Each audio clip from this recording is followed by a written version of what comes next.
thinking about it now, it's as if I'm dreaming now, and then I was awake. Then I was awake and conscious. I think they should call it a near-life experience because it's more alive than I've ever been.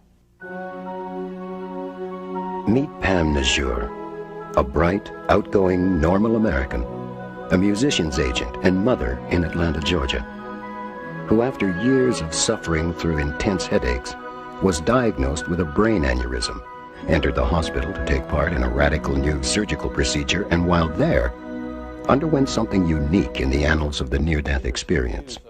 Unique not because of what she encountered, but because she was fully documented medically all the way. For her surgery. And what we see here is the main artery coming up from the neck that's being injected with dye so that we can see it on the x-ray. And this artery bends around here and comes up into the brain itself. And you see this large bubble that's on the side of the artery. And this is the giant cerebral aneurysm which was threatening Pam's life, in which Dr. Spetzler clipped during his procedure. I was taken in. I remember I was out cold when they wheeled me in. Completely out cold. So as of that time, I had no recollection of what anything looked like. So what do you know happened to you during the operation? Well, I know I heard a sound, and the sound was in a natural D.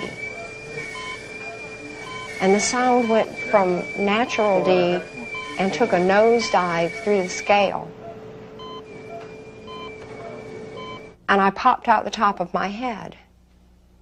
And then I was looking at the body, which was lying on a gurney, and I saw the surgeons, and I realized it was my body, but I did not connect with it and call it me, or think it was me. And now that seems very unusual, but while it was happening, it was totally natural to look at it that way. The procedure is, and this is what Pam went through, first she's given general anesthesia through an endotracheal tube.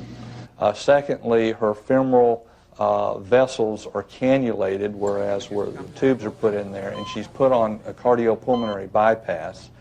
Her body then is cooled down to 58 degrees Fahrenheit.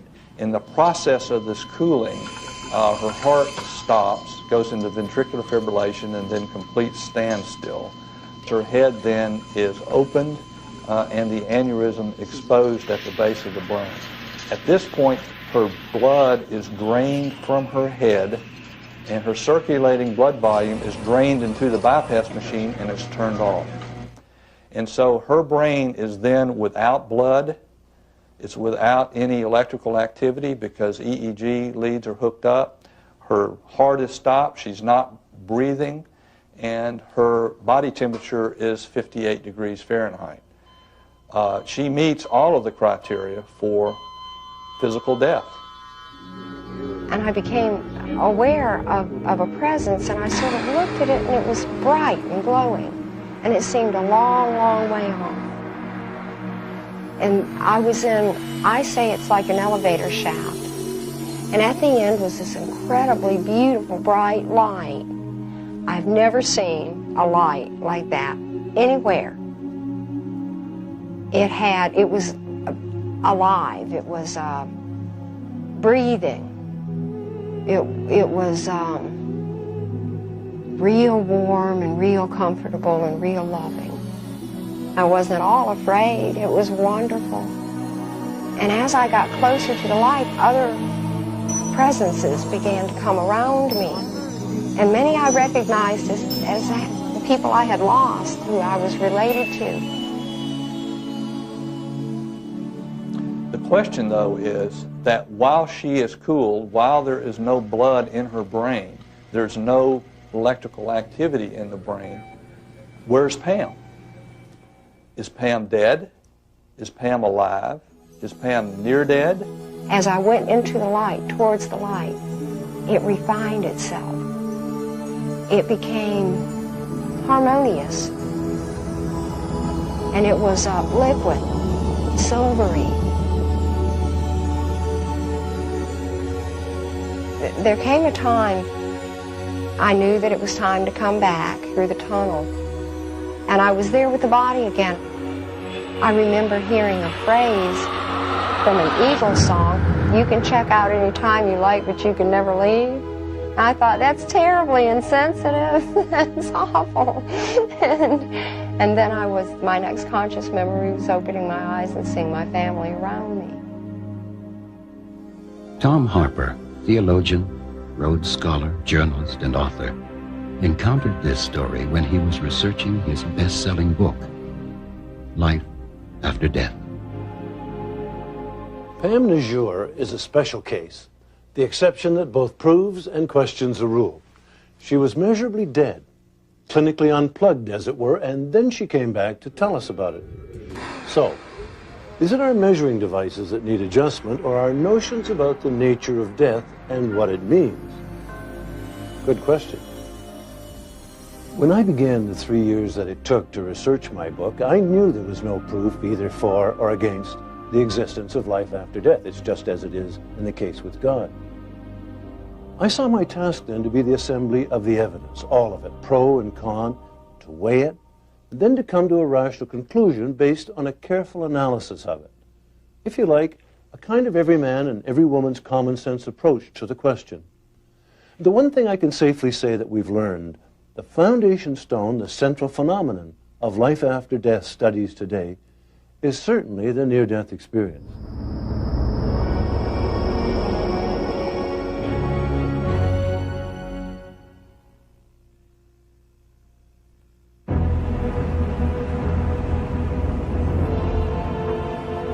Pam Najur is only one of a vast crowd of people who tell of a near-death experience. 42% of Americans report some kind of contact with the dead. Sociologist Reverend Andrew Greeley. 8 million Americans claim to have undergone a near-death experience. PMH Atwater, author of Coming Back to Life. 8 million Americans. And that may well be an understatement, since a great many people are reluctant to talk about their experiences. Even in more skeptical countries, the figures are similar. In England, 66% of nurses reported mystical events brought on by close involvements with people in their dying moments. An Oxford University study. These and other figures indicate a profound acceptance of the possibility of contact with the dead. But what exactly are we talking about? Assuming near-death experiences really happen, can we then make the jump into treating them as genuine, revelatory encounters with the hereafter? Many people are profoundly transformed by this experience who survive it. Their attitude toward life changes drastically. They become much more appreciative of the privilege of living. They become much more compassionate and loving toward others. They become much more spiritually open, not necessarily more religious after their experience. And one thing that's almost universal among these people is they lose their fear of death and lose it forever as a result of knowing that, from their understanding, there is no death. The near-death experience. Cast out of yourself, leaving your physical body, passing through unimaginable sounds, light, waves of feeling, overpowering visions of things you've never conceived of before, faces of the dead. Are you alive? And if you are, where are you going? How could anyone's life not be changed? How did I change as a result of my experience? Everything about me changed. Now I'm interested in people. I'm interested in what I can do to help their spirit. I changed as a human being. In many ways, I was very aggressive. I wanted to make money in that. And I realized the need for the materialism isn't important. I am determined to seek all the knowledge I can find about anything, and to know God most of all. You do have a feeling of knowingness with the universe, oneness with the universe, and it's not because you're so special, it's because you wake up to who you truly are. I had to deal with, acknowledge, and accept that I am a spiritual being. My priority now are personal relations, people, and my personal life. I was in the nightclub business in New York and in Florida. I had very successful nightclubs, and I was in a very hedonistic and materialistic lifestyle. I was partying and drinking champagne and going out with different girls all the time. It was a perfect world that I lived in. Well, I got into an argument with a business associate in my nightclub. Listen, don't call me a cheat in front of my friends, okay? I think I can call you And whatever I we want. started Don't be fighting. calling me kid. How about bucket face?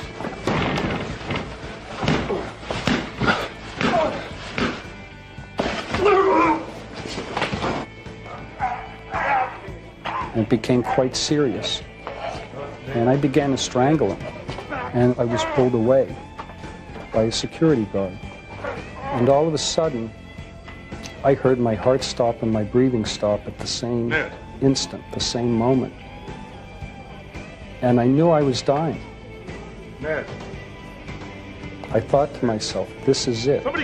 This is how it all ends. I was dead. I heard somebody shouting, "We have no vital signs. We're losing him."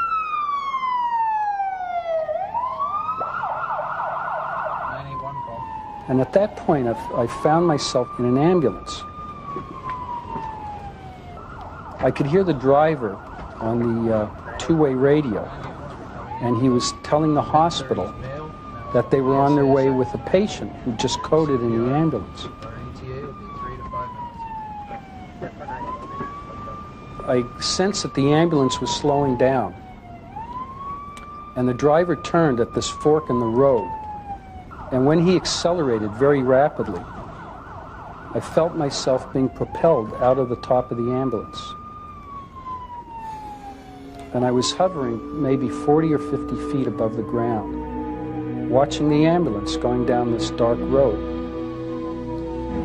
My view was then drawn up toward the sky, and I watched what I sensed to be a mass of energy forming in the sky right in front of me, like a black liquid, and it created this tunnel effect, like giant waves, like giant ocean waves funneling around. I heard this loud whooshing sound, and then I went up into this tunnel of energy. And as I went up through it, all of a sudden I was enveloped with this bright light, bright golden light, just surrounded me. Then the light became brighter and brighter, and it turned to a pure white light, radiant, beautiful light. And I knew I was in the presence of God. Ned Doherty felt that presence so strongly that he reformed and turned his life around spiritually, on the spot. But here is what happened to a man, already a minister, who had always assumed he was in the presence of God, but found that it meant something different after his near-death experience. I was asleep, and I awoke about 3 in the morning with great pain.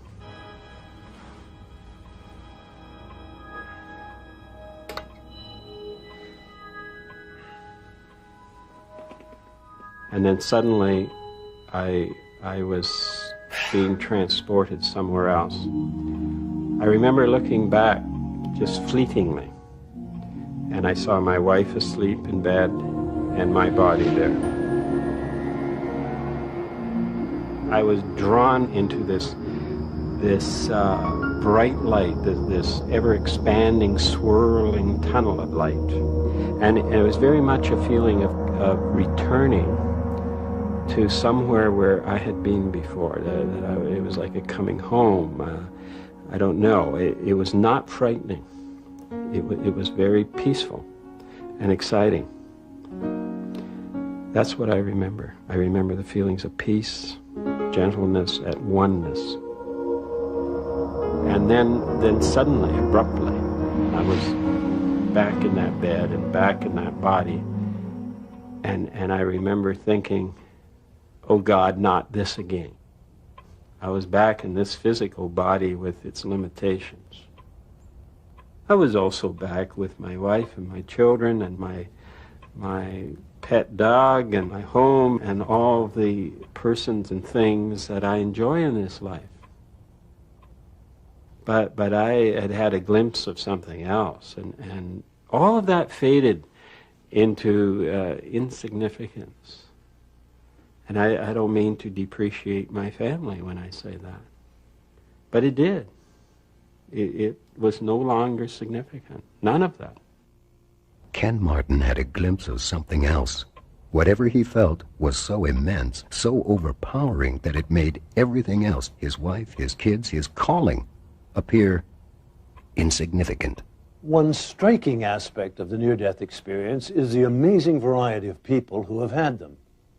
There are people of all religions and people who don't have any faith at all. Men, women, and children, good people, bad people, rich and poor, weak and strong. In the cases of Ned Doherty and Ken Martin, two quite different men, two quite similar experiences, and finally, two very different conclusions or lessons from them. It's obvious that the near-death experience, however powerful, affects everyone differently. But what does that mean? Does it indicate that the contents of the experience merely reflect the private imagination and are not universal? To put it another way, are they simply based in and confined to each individual's brain? I've no doubt at all that near-death experiences are profound life-changing events. They feel absolutely real to the people who have them. But underneath that, I think that it's all created by things going on in the brain. And if I want to understand what's happening in a near-death experience, I personally will try to say what's happening in here, not look for some idea of a soul leaving and going somewhere else. So I think it's a real and important experience, but still it's a brain-based experience. I strongly suspect that the experience of the near-death phenomenon and the conviction that there is an afterlife is tied to the intrinsic wiring of the human brain and a process that emerged evolutionary-wise as the sense of self occurred. Because at the moment the sense of self emerged, if it had believed that it would die, the apprehension would be so significant it would have been fragmenting, and the sense of human self would never have evolved the way it has. There's plenty of evidence that people do change after NDEs, but a lot of controversy about why. Most people seem to think it's because they've actually met God or they've been to heaven and so on. I don't think so at all. I think the really transforming aspect of an NDE is when it goes far enough for the ordinary sense of self to start to dissolve. One of the interesting things about the near-death experience is that the conditions bringing it about are associated with hypoxia, and we now realize that certain neurons die. Not all of them. A small subpopulation die, which means that now the brain is microstructurally connected differently. And basically the microstructure of the brain is your personality. These small changes are occurring in the appropriate place can produce a change that will last more or less forever, and the person will be and appears transformed. Well, those views sound perfectly reasonable from a scientific perspective, and yet they don't completely satisfy, I think. They leave some crucial elements out. They don't explain, for example, how a near-death experience can have measurable exterior effects. Take the example of Dr. Yvonne Cason. Well, in 1979, I was involved in a medical evacuation accompanying a critically ill Native Indian woman to a larger hospital. Our airplane flew into a blizzard, and both of the propellers, the air filters froze over, and we crashed onto the surface of a semi-frozen lake.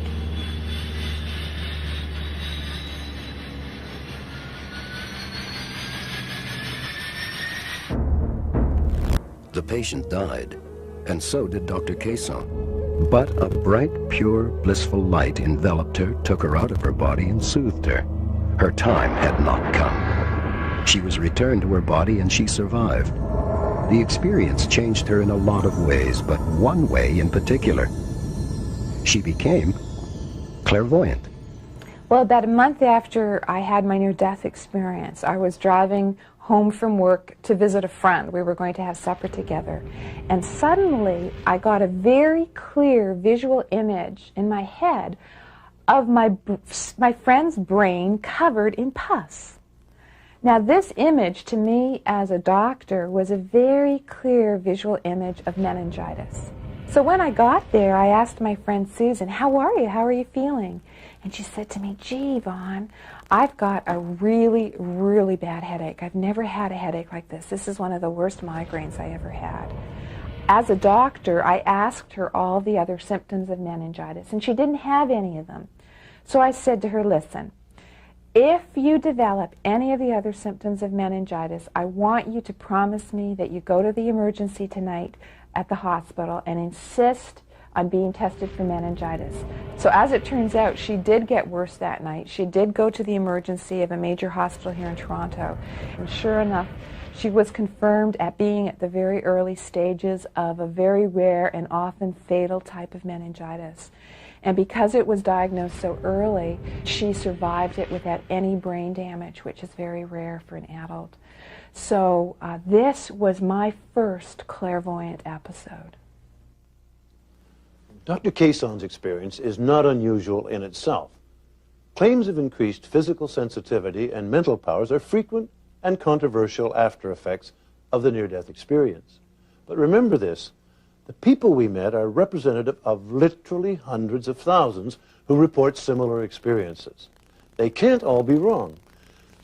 Something has happened to these people, and it has to do with the questions we asked earlier. Is the near-death experience indeed confined to the brain only? Or is it the result of non-physical phenomena of the spirit? I came down and said goodbye to him at 6:25. I remember it distinctly, and he was the happiest kid on earth because he was going to do what he loved to do. And, you know, it was the last moments I saw him alive. 19-year-old Stephen Savin was a bright, active, seemingly healthy kid, a kind of golden boy. And then one morning, in a phys ed class, his heart just quit.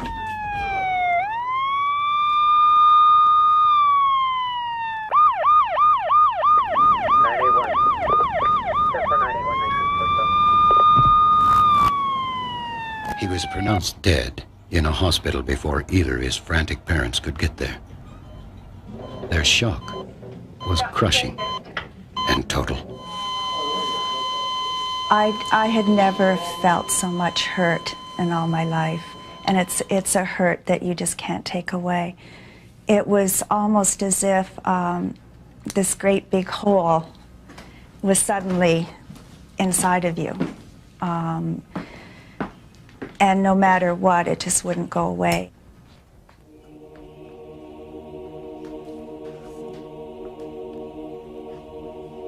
Before I had gone to bed that night, I was the last one to sort of put all the lights out and go upstairs. And it was a time for me to be with my own feelings. We'd had a house full of people all day, and it was my time, and I just started to talk to Stephen. It was something that I felt that would help me. And I had asked him if there was any way in the world that he could come and say goodbye, because I had not been able to say goodbye to him. And I felt that his father really needed something at this time. With that note, I went to bed, and I went to sleep really quickly because I was exhausted. And then I woke up around 3 o'clock, found that Doug I got out of bed. It was around 2:30 in the morning. It was quite quiet out, and I remember coming downstairs and doing a lot of thinking and looking at pictures of Stephen and just generally trying to get a handle on what was going on. And then I came back upstairs, and Linda was in bed, and I got in bed with her, and she was awake. And we were lying there, and it was around 3:10 in the morning, and it was very quiet and peaceful. I miss him. Then all of a sudden, I felt something, and I put my hand over my eyes, and I had my eyes wide open. What? And I felt, and then I saw a light. And I said to Linda, there's something happening. What does it look like? And she said, what was it? And I said, I don't know, but there's something here. And I saw the light, and I knew it was Stephen. And I don't know how I knew, but Linda was saying, what's he look like? I said, he's a dove, and he's a star. and he's neither one at the same time. He's in and out, and he was pulsing with energy and bright light and very distinct and real. And Linda said, "What's he saying?" And I said, "He's not saying anything. He's just there in front of me." And I was just transfixed looking at him, and it was beautiful, and I knew it was our son. And all of a sudden, I heard the words, "Thank you." It came through me. And I knew that Stephen had said goodbye to us. It was the most amazing experience I've ever had in my life. I felt a definite, sudden calm come all over me. This story was one that Tom Harper, theologian, Rhodes Scholar, journalist, and author, encountered when he had finished writing his bestseller, Life After Death. The experience of the Savins is both touching and extraordinarily vivid. But perhaps more importantly, I find it completely believable. Neither of them had had any contact with the paranormal before this occurrence. And while it would be wrong to say that they miss Stephen any less now, there's no question that this incident has allowed them to begin to come to terms with his death. An important point to remember when we listen to stories such as those of the Savins is the sheer number of people who report such experiences. The Savins, in fact, are two of literally millions. Bill Guggenheim is a former Wall Street securities analyst who has now become a noted researcher in after-death communications. While these are very common events, we estimate, as an example, that 20% of all Americans and Canadians have had an after-death communication experience, which translates into numbers such as 50 million Americans or 5 million Canadians. And those are very conservative estimates. Yet numbers are probably closer to double those figures. Yet people don't talk about these because when they have them, they often think they're going crazy or losing their mind, especially if they're bereaved at that time. So if they go to share them with somebody else, there's a great deal of skepticism in our Western culture about after-death communications. And yet the irony is that these are very, very common in other parts of the world, such as the Catholic countries of Central America, South America, parts of Europe, in the Middle East, and even the Far East. There would be no reason to do the research or to write a book about this subject because they're just part of the process of living and of grieving and of dying and communicating after death back to the living person. Marilyn Johnson comes from a long line of native North American shaman and has inherited the gift of soul travel from her late grandfather. The story she is about to tell may give you pause, but the tradition of soul traveling she refers to is practiced by native people and is a process by which she leaves her body in spirit form. My primary purpose in life is to soul travel, gather information in the physical world, and travel to the land of the dead and obtain information from people's ancestors, and then bring the information back and then help people here. So it's sort of compiling information from two different places and then presenting it as a package of information to those who are still living here. Marilyn Johnson helps those in the land of the living gain information about themselves through contact with those in the land of the dead. But she can also use this gift to heal those in the land of the dead. It's about in 1981, there was myself and a few other medicine people here in Toronto received a phone call from a woman in New Mexico. And her partner at that time told us that their house was haunted and described a lot of noises, and they could hear like a little girl crying late at night sometimes, and they checked around the house and there was nobody there. So one evening they were out for a walk and it was at sunset and they were just coming home and they saw a little girl in a long dress in the front window of their house.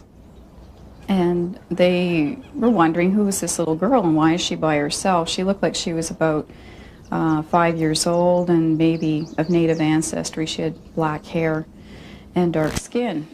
Little girl. Hey.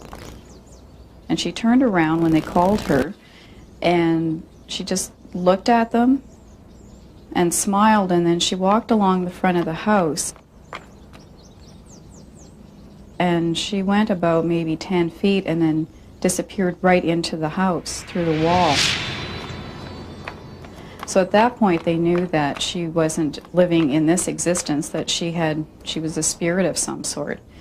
So they were really excited by this and also very afraid because they just didn't know what to do about it. And they walked closer to the house and looked at the window, and they could see the handprints, a child's handprints on the window. So I went soul traveling over 4 nights, like I usually do, and spoke to the spirit of this little girl.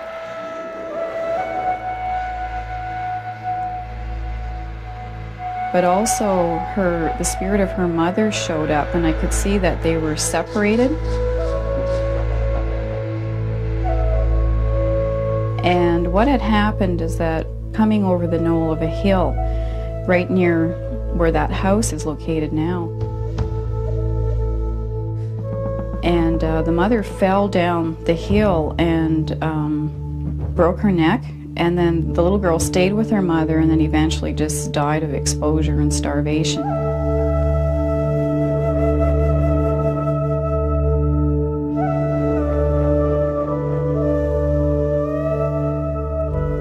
And because they had died at separate times, it's like they were spiritually separated.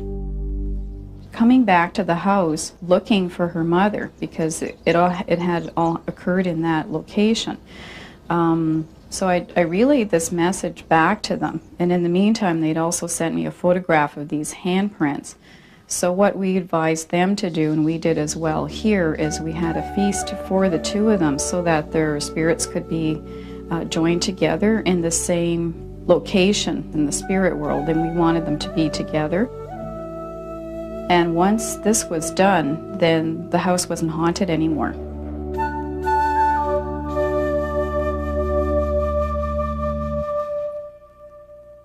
As the Savins and Marilyn Johnson show, there's no lack of evidence about contact with the beyond. But in the Western world, the world of mainstream science and religion and good old hard-headed common sense, the first tendency is always to scoff at such stories, and particularly if you're a scientist. I think death is the most profound blow that a person can face. It's a frightening experience, the end of myself or of a loved one. And people want to deny it, so there's a tremendous denial of death. And so there is what I call the transcendental temptation, the yearning of the soul to leap beyond and to communicate with the dead.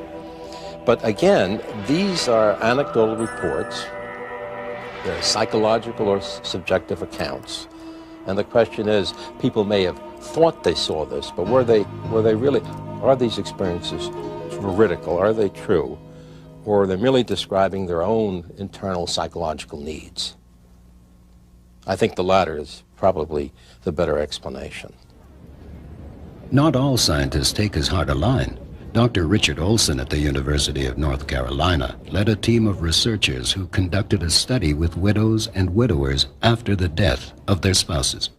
And well over half, about 60-some%, said that they'd experienced the spouse in some way. Some had a sense of presence, some actually spoke with their spouse, some saw them, some felt a physical presence. None had discussed it with their physician. Very few had mentioned it to their family.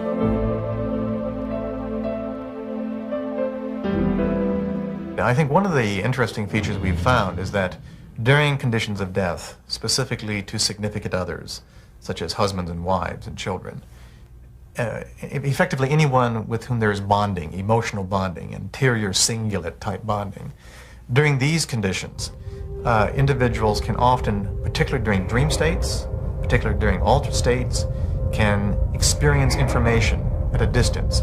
And we now realize it has something to do with the right hemisphere and the way the right hemisphere can detect information spatially and how it can respond to emotions. And again, it has to do with bonding. It only seems to work with individuals with whom there's a great deal of emotional bonding. While scientists like Dr. Persinger explore the communication that occurs between those at the point of death and their loved ones, they still tend not to acknowledge the possibility that the soul continues beyond death. That assumption lies at the heart of parapsychologist Boyce Beatty's work.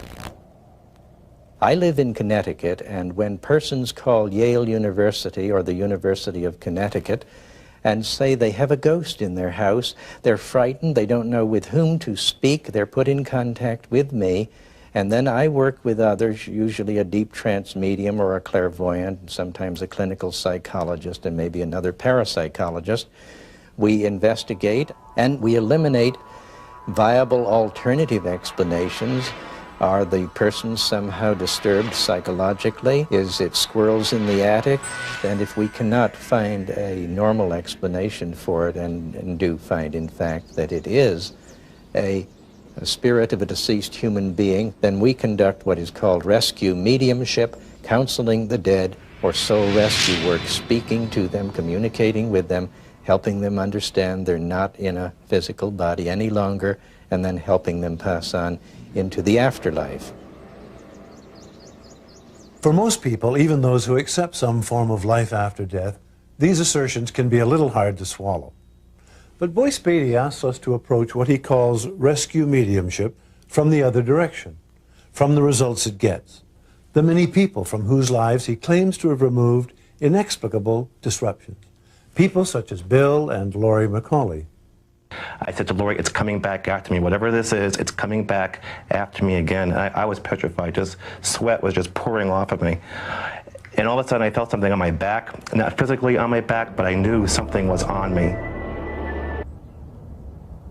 We moved in the house in 1985. And shortly after that, things would happen sporadically in the house. Lights would come on and off with an unexplained nature. We'd hear voices in our house other than our own, children laughing and crying other than our own. Objects would move before our eyes. And this was very sporadic.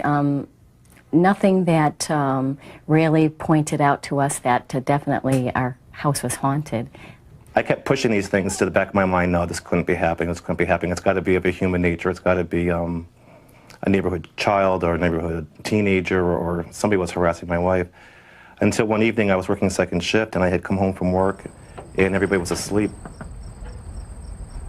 And I took the dog out in the backyard and all of a sudden this light came out of the ground. It was about 6 feet long by about 3 feet wide. It just came right out of the grass. And my dog walked over to the edge of it and showed his teeth and started growling ferociously at it.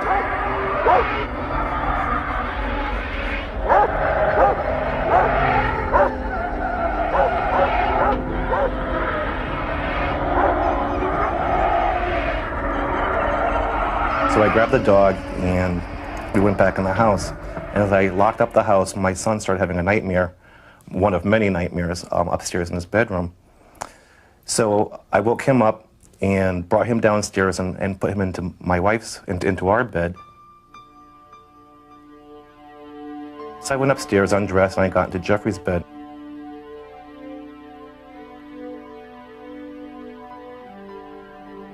And then as I lay down, I felt a presence for the very first time over the dresser, looking down at me. And I sat up.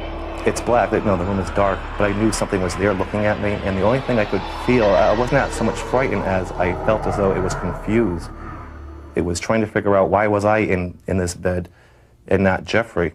At first he was my friend in the beginning, but then at the end I was listening to my parents a lot, and he'd try and scare me until one night he was really bugging me and a lot of havoc was going on in our bedroom. We were sleeping together in the same bed.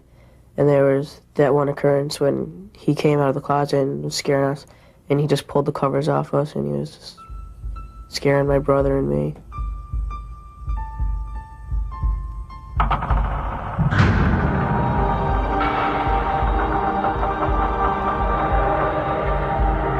And that's when I concluded for the very first time that there was a haunting or a ghost or some type of entity in our home affecting my family.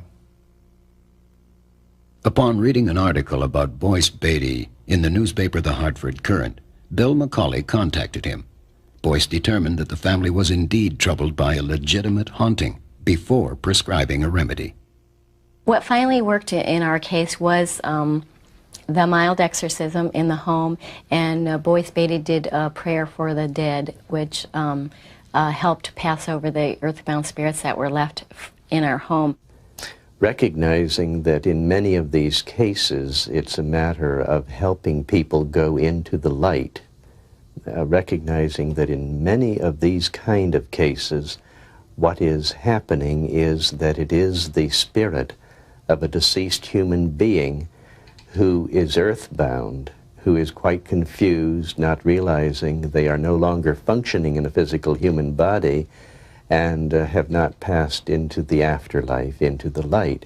So that night I did a prayer that was oriented toward communicating with the spirits of any deceased human beings who had not gone into the light, who were earthbound. As a result of their experience, the McCauleys have pioneered a self-help group, Victims of Paranormal Phenomena. Some Buddhists believe that if we don't get to the light after we die, we will remain sorrowfully earthbound, unable to find our ways through the bardo and into our next reincarnation. Other cultures maintain similar concepts expressed in their own terms. The testimony of the Savins, Marilyn Johnson, and the McCauleys points to the possibility that consciousness can have existence beyond physical death. They thought Jessie Lott had a bad cold until her liver began to fail. She went into a coma, her brain pressure reached 100, and her heart stopped. For 20 minutes, she was gone. And then she came back. An ordinary emergency, really. Except for one thing. When my heart stopped, I just suddenly saw my grandma, and she passed away like a year ago. What did she look like? Well, she had like a white robe on, and she looked exactly how she did before she died. I've interviewed dozens and dozens and dozens of children who have had these experiences. Pediatrician Dr. Melvin Morse of the Seattle Children's Hospital has conducted by far the most in-depth research into children's near-death experiences. His documentation includes extensive on-camera interviews with children, such as Jessie Lott. And what did you think about that, your grandma being there?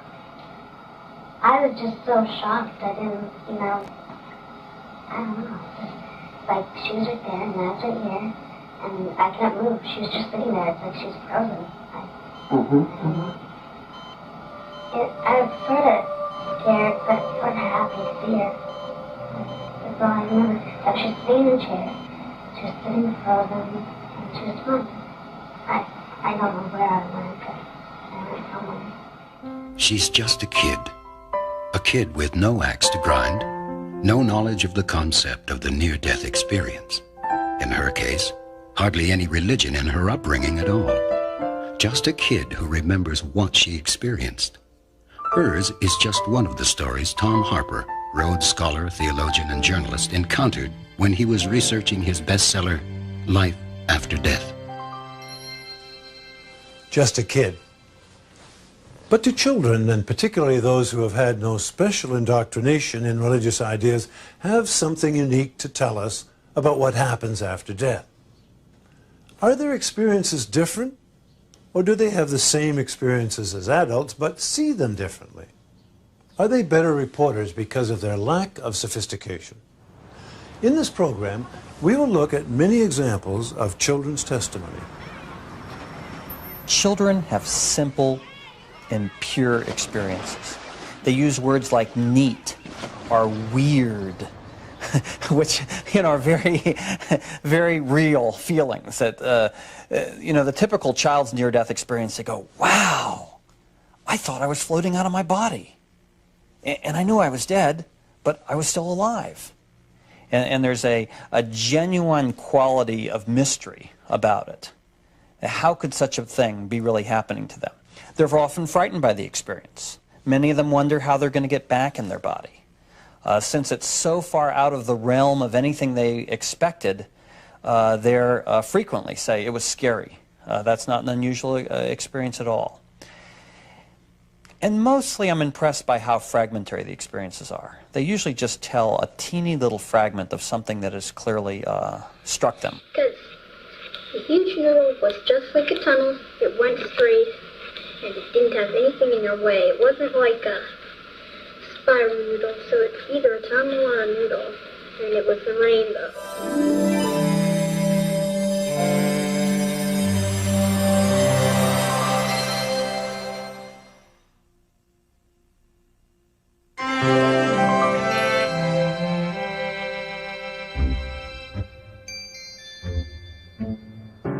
A horrendous crash on a snowy mountain bridge plunged 3-year-old Chris Eggleston into a freezing lake. Was that scary? Yeah, and our mom yelled to take our seatbelts off.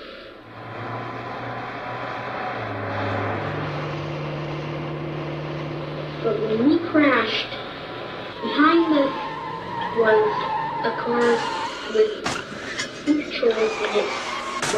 He was the first man to save my life. He saw us go around the curve, but when he came around the curve, he didn't see us anymore. So he took his flashlight and looked down off the bridge, and he could see us, could see our car. So he had to dive like 5 or 6 times to get down far enough to get to me. And during all that time, I was having a near-death experience.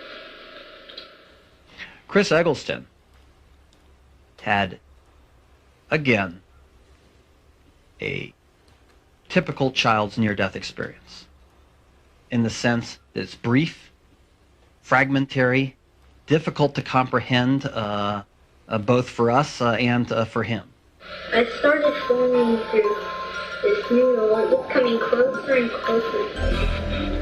And I went inside it, and it was all like a rainbow. And then at the end there was a wall with smaller, just 2 smaller tunnels that would lead to like an animal heaven or him. And he was in a car which filled up with water, and he nearly drowned. He said suddenly everything went blank. He was then out of his body, surprised to be there, felt that eventually he could learn to swim or somehow move himself in the air. Said that he went to a place that he called the human heaven and made some sort of choice to return to his body.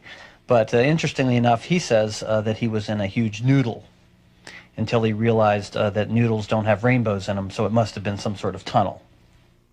Children's experiences have the common features of tunnels, lights, out-of-body experiences, all of which I think we can understand in brain terms. What they don't have is elaborated visions of the kind that adults have. They do not have long life reviews. They haven't had a long life. Quite often they see living people as well as dead ones. They see their pets. They see the people who matter to them in a different way from adults. We also mustn't forget that many children, particularly in America where most of these stories come from, are exposed to a lot of religious propaganda early in their life. They hear about heaven and hell and pearly gates and angels and so on. And in fact, some of the angels children report are classic sort of painted angels that you might get in a religious shop, wings and halos and the whole works. So I think a lot of the details come from children's expectations, just as they do with adults. And then I didn't know which was which, so I started floating down towards the animal line. Then I ran into this humongous flower. And then inside I found a honeybee that was like as big as I was now, like I knew he liked me because he gave me some bread. His parents had no religious beliefs whatsoever. He doesn't encounter something that he thought was God. His heaven is a very commonplace description of heaven in that it was a golden castle with pearly gates, the kind of thing that I think virtually every child is exposed to. He says he had a bumblebee as a helper that assisted him with the experience. In other words, I think a more religious child typically describes guardian angels as assisting them with the experience. In his case, it was a bumblebee, a very non-religious image in keeping with his very non-religious background. The one message I've learned from children's near-death experiences is that we die the life we live. So, it seems we die the life we live. The same images that are comforting to you in life are comforting in death. How did that make you feel? I was sort of scared, but sort of happy to see her. You were happy to see her. And then what happened? One of the most interesting things about watching the interview with Jessie Lott is the fragmentary nature of her experience. She's obviously struggling with something very profound that's happened to her, and yet she herself doesn't understand it. She has a long memory gap to the very moment her heart stopped beating. And that's when she had the image that her grandmother was sitting there at the bedside. I was just so shocked to see her. She has the sensation she went somewhere else, and then she was back. And then following this tiny little memory, which is localized to the point of her near death, she then has another long memory gap. She doesn't tell us a coherent story. She doesn't fill in every memory gap. She doesn't have a logical or rational explanation for the puzzling things that happened to her. Instead, she simply tells us what she saw and how profoundly affected she was by it.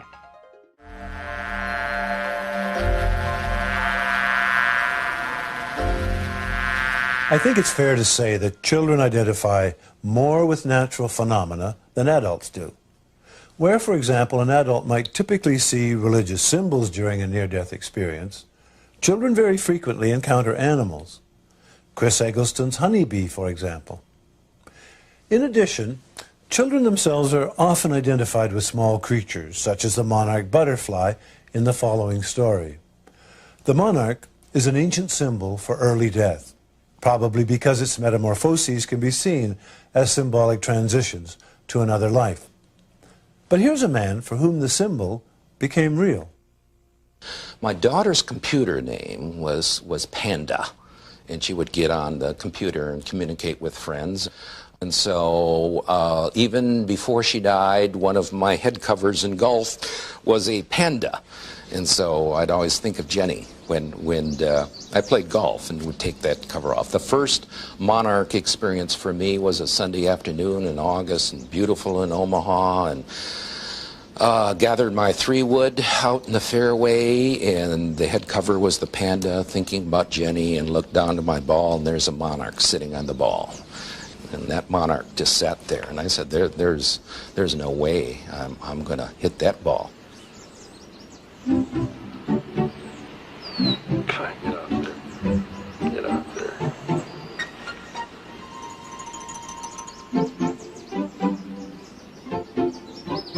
So after several minutes, finally the monarch very gently and kind of spiraled up and went away, and I felt very warm about it, told my wife, and within a couple of weeks some more began to happen.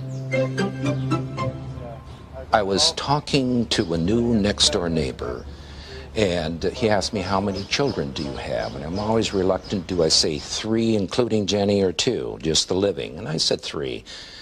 And so he asked me questions. He says, I know a little bit about that and what happened. So I told him, and then I began to relate the butterfly stories, 3 of which had already happened at that point. Take my hat off and I'm shushing it away. Thing just doesn't want to go away. And as I'm talking about Jenny, as I'm talking about deathbed visions and so on, a monarch comes and there's a twig there and sits there. And he's doing this double take, looking at me and looking at the monarch, and it sits there what seems like 6 to 7 minutes.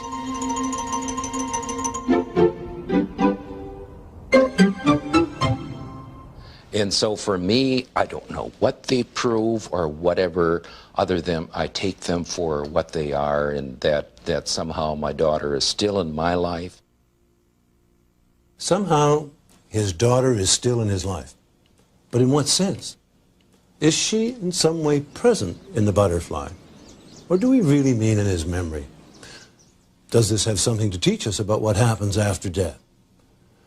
Certainly many parents think so, and then there are the students and the researchers in the field of children and dying who frequently encounter stories of deceased children who come back to help their loved ones. I interviewed a man who had a little girl who had spent 18 months dying of neuroblastoma, and she'd gone through multiple remissions. How was your day? Okay. Did anybody come to visit? No. No? Can I get you anything? No. Dad? Yeah? No, I've saved One day, 3 times. she and her father were talking, and she was very concerned about what was going to happen. And she said, Daddy, do you know why I've got better 3 times? He said, no, honey, why? She said, because I have to prepare you for my death. And when I feel you're ready, then I'll die. And the day she died, she put her arms around her daddy's neck and said, Daddy, you got to promise you won't do anything to hurt yourself. And he promised. But yet the pain and the anguish so great. 3 days later, he was seriously thinking of killing himself. But he heard her distinctly say, Daddy, remember, you promised. And he said, even though the pain was bad after that, I never seriously contemplated committing suicide again. A hallucination? Maybe. But when people die, there's always an inexplicable aura around them, and never is that phenomenon more deeply felt than when a child dies. The feeling may come from the child, but it encompasses all the people close at hand. There's no end of credible anecdotal evidence to this effect. But Emily Dickinson puts it as clearly as anyone ever has.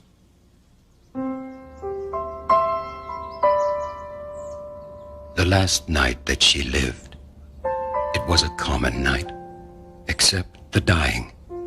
This to us made nature different.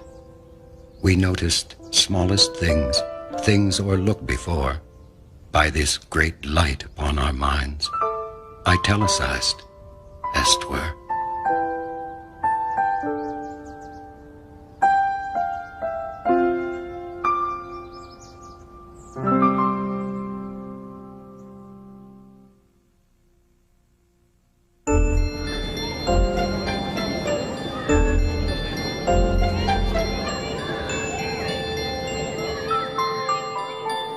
You know, something that Dr. Morse has learned from his research is that children don't see death as something to be feared. I'm curious, one child said to me, I'm not afraid to die anymore. What's the message that people who've had these experiences, they tell us again and again, I'm no longer afraid to die.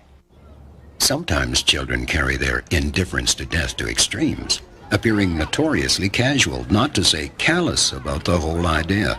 After all, they can't really conceive of its meaning, and certainly not to its happening to them. Miss Lucy had a baby, she named it Tiny Tim. She put it in the bathtub to see if it could swim. It drank up all the water, it ate up all the soap. It died the very next morning with bubbles in its throat. Miss Lucy had a baby, she named it Tiny Tim. Put it in the bathtub to see if it could swim. It drank up all the water, it ate up all the soap. Tried to use the bathtub, but it wouldn't go down slow. Miss Lucy had a baby. But children not only have near-death experiences, they die too. And there's plenty of evidence that they tend to approach their deaths differently than adults. They are often less frightened and more concerned with the effects on their loved ones. Tanya Caruana had been battling leukemia for close to 3 years when her parents had to break the news to her that she wasn't going to get any better.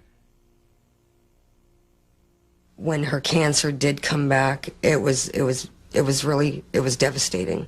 And that to think that your child is going to die and you're never going to see that child again. Tanya became very quiet, very withdrawn at that point.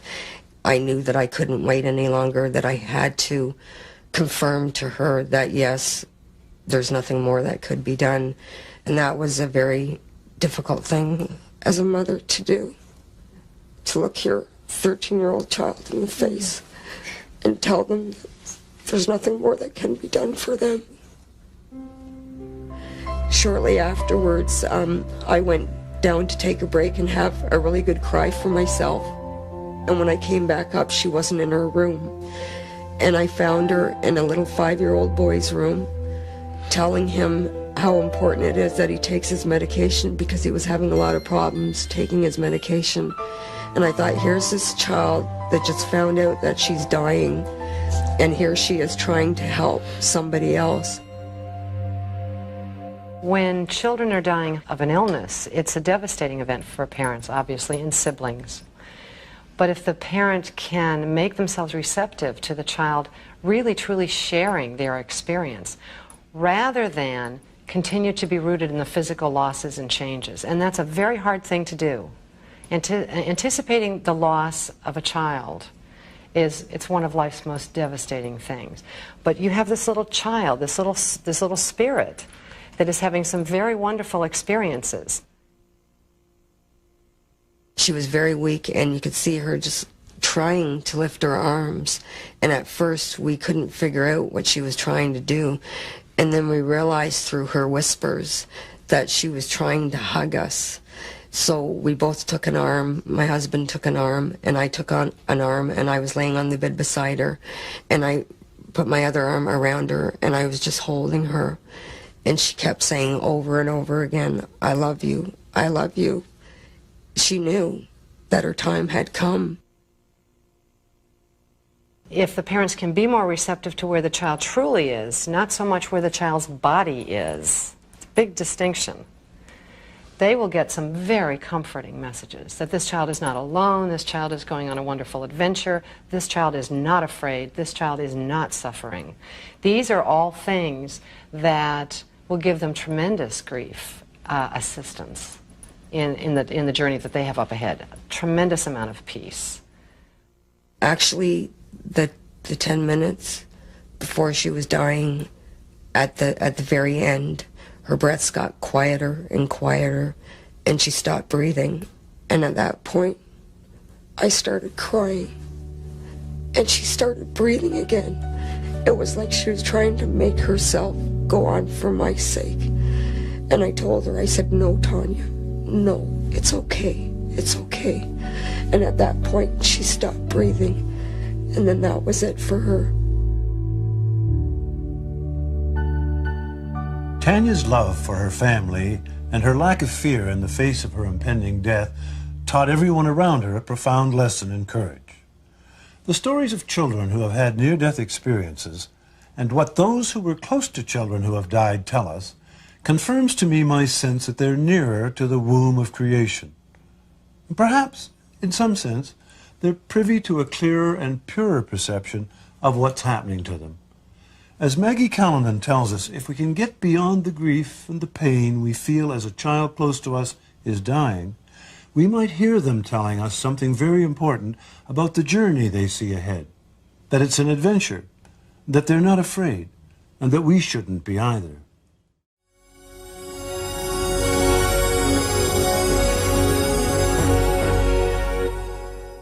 This was dreamt by a dying woman in her hospital room. A lit candle suddenly appears on her windowsill.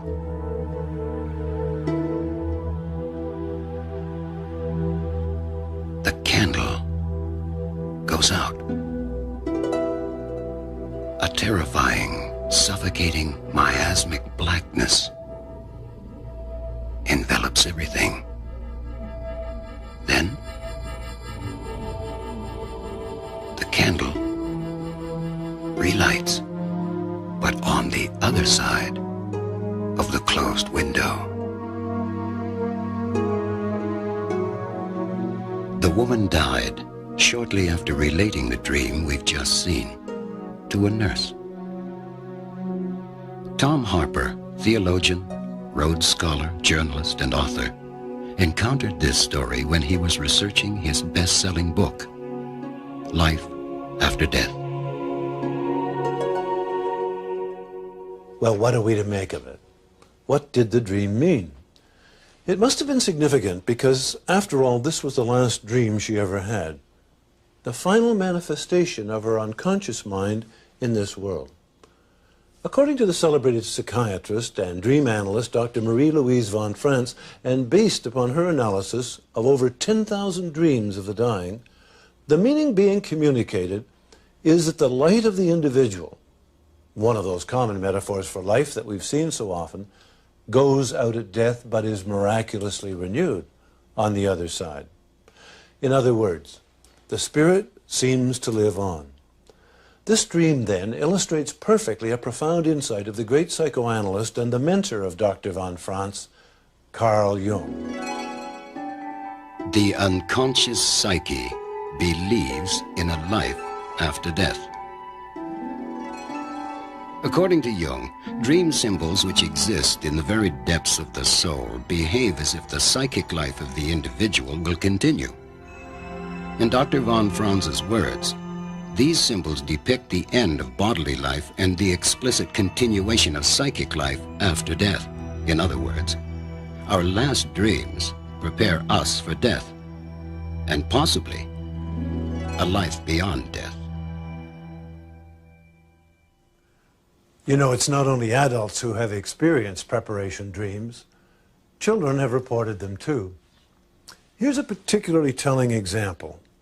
And what's especially interesting and moving is the clarity with which a little boy sees an impending life on the other side. Corey Beller had cancer. Kimberly Clark Sharp spoke to him and to his mother Shirley about his dreams, in which he traveled to a heavenly place called Summerland. Corey even painted a picture of Summerland. He would cross a rainbow bridge in each dream and go to a place that was so pleasant and wonderful that he called it Summerland. And there was a crystal castle there, and increasingly there were other children there that he knew from his cancer treatment. He loved Summerland, and he spent more and more time in these dreams going there until he felt like his family was in an emotional position to accept his decision to go to Summerland permanently. And with a great deal of matter-of-factness, he announced this to his physicians, and this was at Children's Hospital here in Seattle. His physicians supported his no treatment decision. He had already had 7 rounds of chemotherapy of like months-long chemotherapy. This little kid had suffered beyond endurance. And he didn't want any more. He wanted to go to Summerland. So he said, hey, docs, I'm ready to die. I'm not going to have any more treatment. They said, okay. Sent him home, and he died in his mother's arms on Mother's Day. Because he had central nervous system disease in his brain and in the lining and the fluid around his brain, he had a lot of sort of flailing and kind of spastic movements. But he did this Lamaze-type breathing all the way through, and he was coherent the entire time and kept trying to have conversations with my friend Shirley, who was with us, and I. And she was as fascinated, I think, as I was, and neither one of us had ever been with anybody who was dying, you know, going through that whole dying process. And he had no fear, absolutely none. He saw Summerland as a real place, not as a dream or a vision. To him, it was a real destination, and one where he knew that everybody who dies would go there at some point, and that that's where he would be reunited with us someday when we die.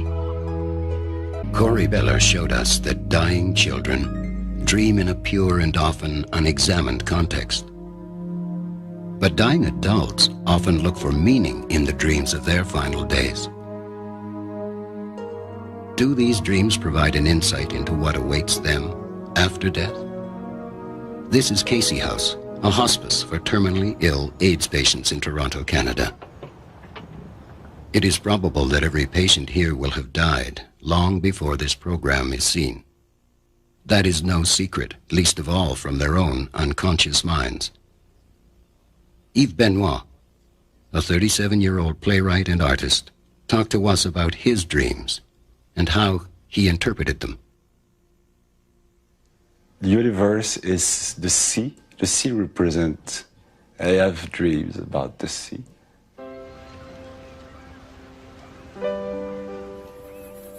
Or in Manitoba with the endless field, or those mountains that are so huge, you know, and so beautiful, or the Cape Breton with but the waves of water coming, and crashing against.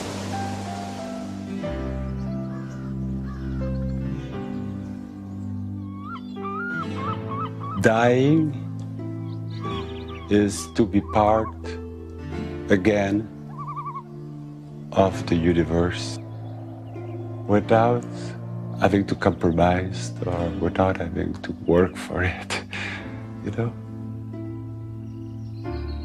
There is this sense that they have the power to make your life change like that, But when you die, it's like the elements become your friends, or they have seduced you. Anyway, I don't know if they are your friends or your enemies, but one thing for sure, you're going back to that. Eve rejoined the elements in his dreams 2 weeks after he spoke with us. Douglas Graydon, the chaplain at Casey House, has seen a great many like Eve and listened to them describe their dreams. I think it's taught me that the dying process is a lot more gentle than I presumed it to be. I know there's an awful lot of debate as to whether or not the human body physiologically is releasing hormones or other forms of substances within itself to deaden the pain of approaching death. I'm uncertain as to whether I buy into that totally, if I can phrase it that way. But it's taught me that the dying process can be a very gentle one, can be a very welcoming one, cannot be a frightening process for people. And that it's also something that generally people who are watching the death, if they're listening to the dreams well enough, there's the challenge, that we don't need to be frightened by the death that we're witnessing either.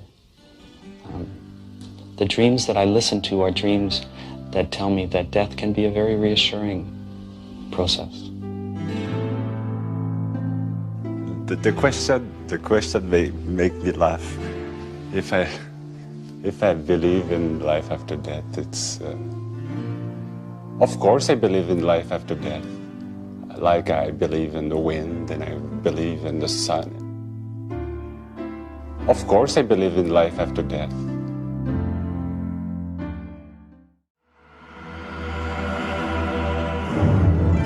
Bruce Bynum, an American researcher, has spent much of his professional life studying the many aspects of dream life, including what happens as death approaches. Most cultures have a very rich and diverse way of indicating that death is on its way. Death is inescapable. Nothing can live that will not eventually turn to death. So one's religion, one's culture, one's personal experience profoundly influences the exact content of the symbolism. The symbolization process is a universal process, but the contents of the symbols are different. If you are a Roman Catholic, you may have a certain series of symbols or images come to you. If you are a Buddhist, you may have a different set of images come to you. If you are Hindu, if you are Islamic or whatever. But the symbolization process and the psyche's attempt to come to terms with it, that's a pretty universal phenomenon. And again, the body and the mind begin to not go their separate ways, but the psyche begins to separate somewhat from the physical body and turn its attention toward the deeper regions of its own soul, its own psyche, if you will. There are definite common symbols, particularly in the West, about one's own death. Common ones are one about to take a long trip, a long journey. Another common one is one's final curtain call, if you will. Another one is images of burial grounds. So there are many, many, many very common ones, and you could call them archetypal if you want, but they're very common. You would find a different set of ones if you were in India and a different set of ones if you were in Japan. So culture influences profoundly the content of symbols, but the symbolization process is universal. sometimes the symbol of impending death can be entirely personal, perhaps only a sound. I heard a fly buzz when I died. The stillness in the room was like the stillness in the air between the heaves of storm. With blue, uncertain, stumbling buzz between the light and me. And then the windows failed, and then I could not see to see. But whether the symbols are traditional or personal, the basic question arises, is this real information in symbolic form? Are we truly being informed about what to expect? Maggie Callanan is a palliative care nurse and co-founder of Shades of the Rainbow, a workshop whose aim it is to reframe our approach to dying. We really use dreams in two pretty distinct ways in hospice. First of all, I think it's an important type of communication if our patients are dreaming, to ask them to talk about the dream. If dreams recur, if there's a pattern to their recurrence, the same dream over and over again. Some dreams may have a theme that builds. I remember one woman who lived very much alone, and her cat was her real important person, or the thing that she loved most in life. And the cat, she had had the cat put to sleep just some weeks prior to her own death. And in her dream, she could see the cat down the tunnel. And she would squint and look, and she wasn't sure about the shape. And the dreams were sequential, and as time went by, then she was sure it was the cat, and it was coming closer and closer and closer. And I remember saying to the nurses, she will probably die when that cat comes.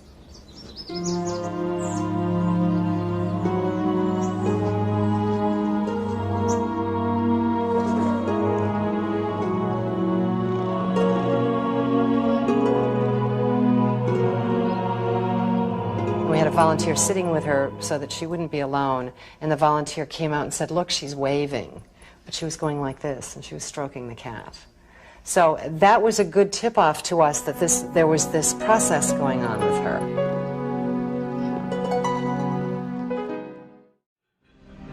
A cat, a fly, a stopped clock, another person.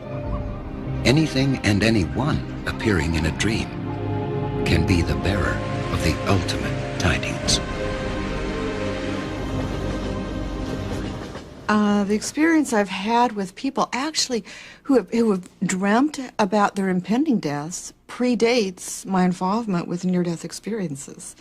First time that I can remember anyway encountering this phenomena was an old gent who was on the medical intensive care unit at Harborview, who had a dream that he was going to die at around 2 p.m.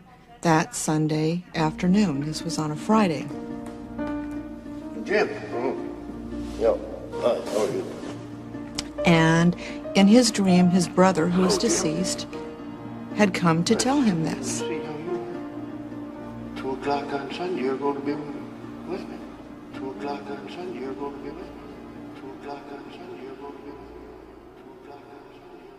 So he asked if I would please come to say goodbye to him Sunday morning. Well, you know, so sure, I was going to come in only to assure him that he wasn't going to die. He, in fact, spent that interim time getting better, getting better, getting better.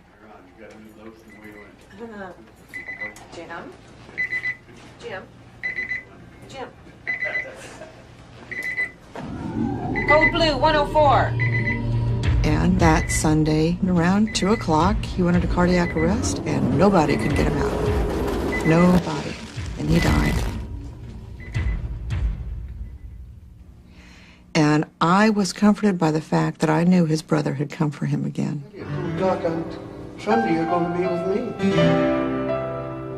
Over the years, Maggie Callanan has come as close to understanding the process of dying as anyone could. Some of her conclusions may surprise you, especially her sense of how dying people organize their deaths, for want of a better word. The way I describe it to my families is it's almost like your dying father has a foot in two worlds, and he has the ability to shift back and forth between the two worlds. When I worked in the hospitals, I was never surprised to hear somebody seriously ill say, "I want to go home, I want to go home." That made sense to me.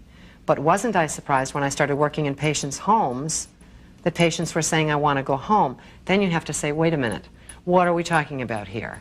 And patients saying very clearly to my families, "I have to go home now. It's time for me to go."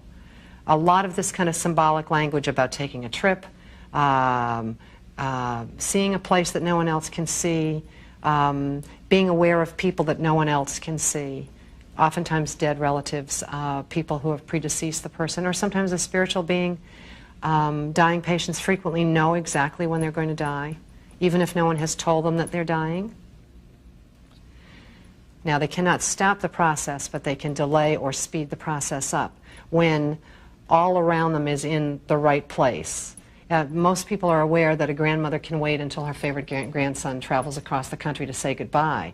But what people overlook is the dying person who sends the family away, perhaps in a hospital, "Go home and rest, you're tired, I'm doing better." And the family gets home, and a half an hour later the nurse calls and says he's gone.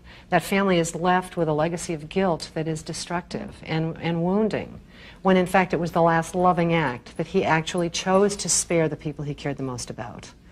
Dying children very prevalently send their parents away. It's almost as though the pain of having them present when they die is too much, that they can't be freed to go on to this journey that they really want to go on to when they see the pain of loss in their parents' faces. This is very important for people to know ahead of time, because otherwise they carry a legacy of guilt with them for years. How could I have gone to sleep? How could I have left? How could I have had dinner in the cafeteria? And they feel terrible anguish over that. The really important point about dreams that struck me as I was researching this particular aspect of evidence for life after death was that the unconscious, using archetypal images, encounters very squarely the fact that the body is facing its own dissolution, that death is real. At the same time, the psyche also seems to be telling us with very rich and universal imagery that it has a deep-seated belief that life or consciousness somehow goes on at the end. I found this even more telling than the evidence of the near-death experience. In our culture, dreams may be the best medium to inform us about the journey we might undertake. In others, as Bruce Bynum now explains, meditation and contemplation are the keys to furthering this process of understanding. Most other cultures have a very rich, diverse history of working with people who are dying. In the West African traditions, sometimes ceremonies are held. In the Hindu tradition, one turns away from the external life and focuses much more internally. Most cultures have a tradition of this. The only cultures in the world who don't have a tradition of this, unfortunately, are the West. And we've sort of lost a little bit of our way in that area. While pursuing other things, we've sort of lost the art of dying. And the art of dying is complementary to the art of living. Both are involved with transformation. Both are involved with wisdom. There's a lot to be learned in the process of dying. You don't want to sleep through your own death.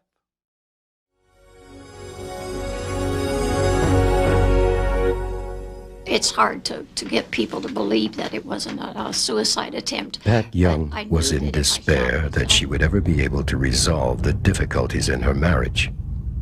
And so she shot herself and went to hell. I knew it had to be something that would be drastic enough to put me in the hospital, but not drastic enough to kill me. So I didn't do my torso because I didn't want to do any serious damage. So I thought if it went in one side of my neck and out the other side, that would be bad enough to put me there, not bad enough to keep me there. I had no idea I would die.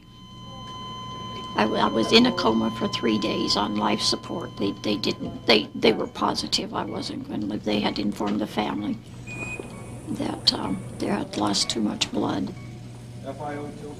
It started out with these little beings, child-sized creatures, grotesque, absolutely grotesque little creatures.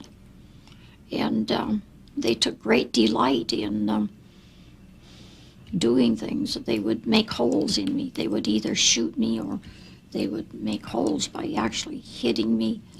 And in these holes, they would put horrible things. Anything that was excrement, vomit, bile, anything that was absolutely obnoxious. And these holes were everywhere. They would put them in my body, in my arm, in my cheek, in my eye socket. And you can't do anything. And you're extremely ill from it. But you can't get sick. I wasn't able to even gag. And you can't feel the pain, but you can feel and you can smell.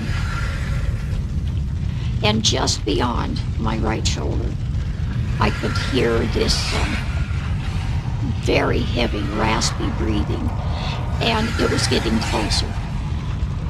And I couldn't turn to see, and I didn't want to see. But I knew that as soon as it got within my range of view, that what I had gone through up till then was absolutely nothing. It was absolute pure evil of some sort that was coming. And at the very last second, when I knew the very next instant it would be within my range of view, I opened my eyes and I was alive. Tom Harper, Rhodes Scholar, theologian, and journalist, found when he was researching his book Life After Death that most people who have undergone near-death experiences claim to have at least started on the path to heaven. But there are others for whom the experience turned intensely negative. Hellish, in other words. Not long ago, my wife and I attended a church service in which the preacher declared in no uncertain terms that only those born again in Jesus would be spared eternal damnation. Afterwards, I told him I thought he had a rather narrow view of heaven and hell. "I do indeed, brother," he thundered at me. "I do indeed." It was obvious he felt we were headed in different directions. Maurice Rawlings, a cardiologist in Knoxville, Tennessee, has been on the front line in operating rooms where he has seen numerous people die and revive. He says we are not hearing about negative near-death experiences because no one wants to admit they've been to hell and back.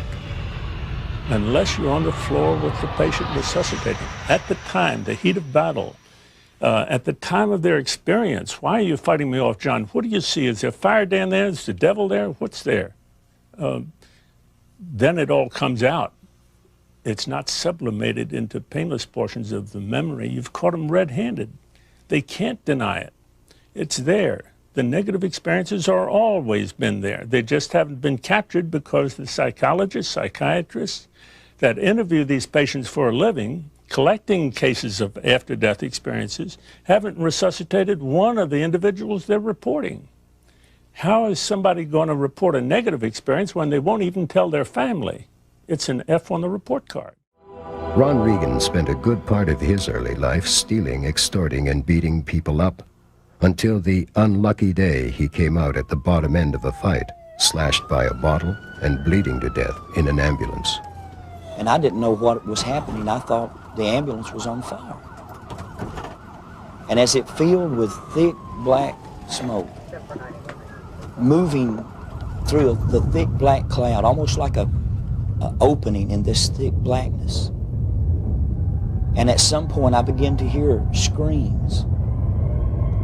Multitudes of people screaming and wailing. And the best way I can describe it is it looked like a volcanic crater.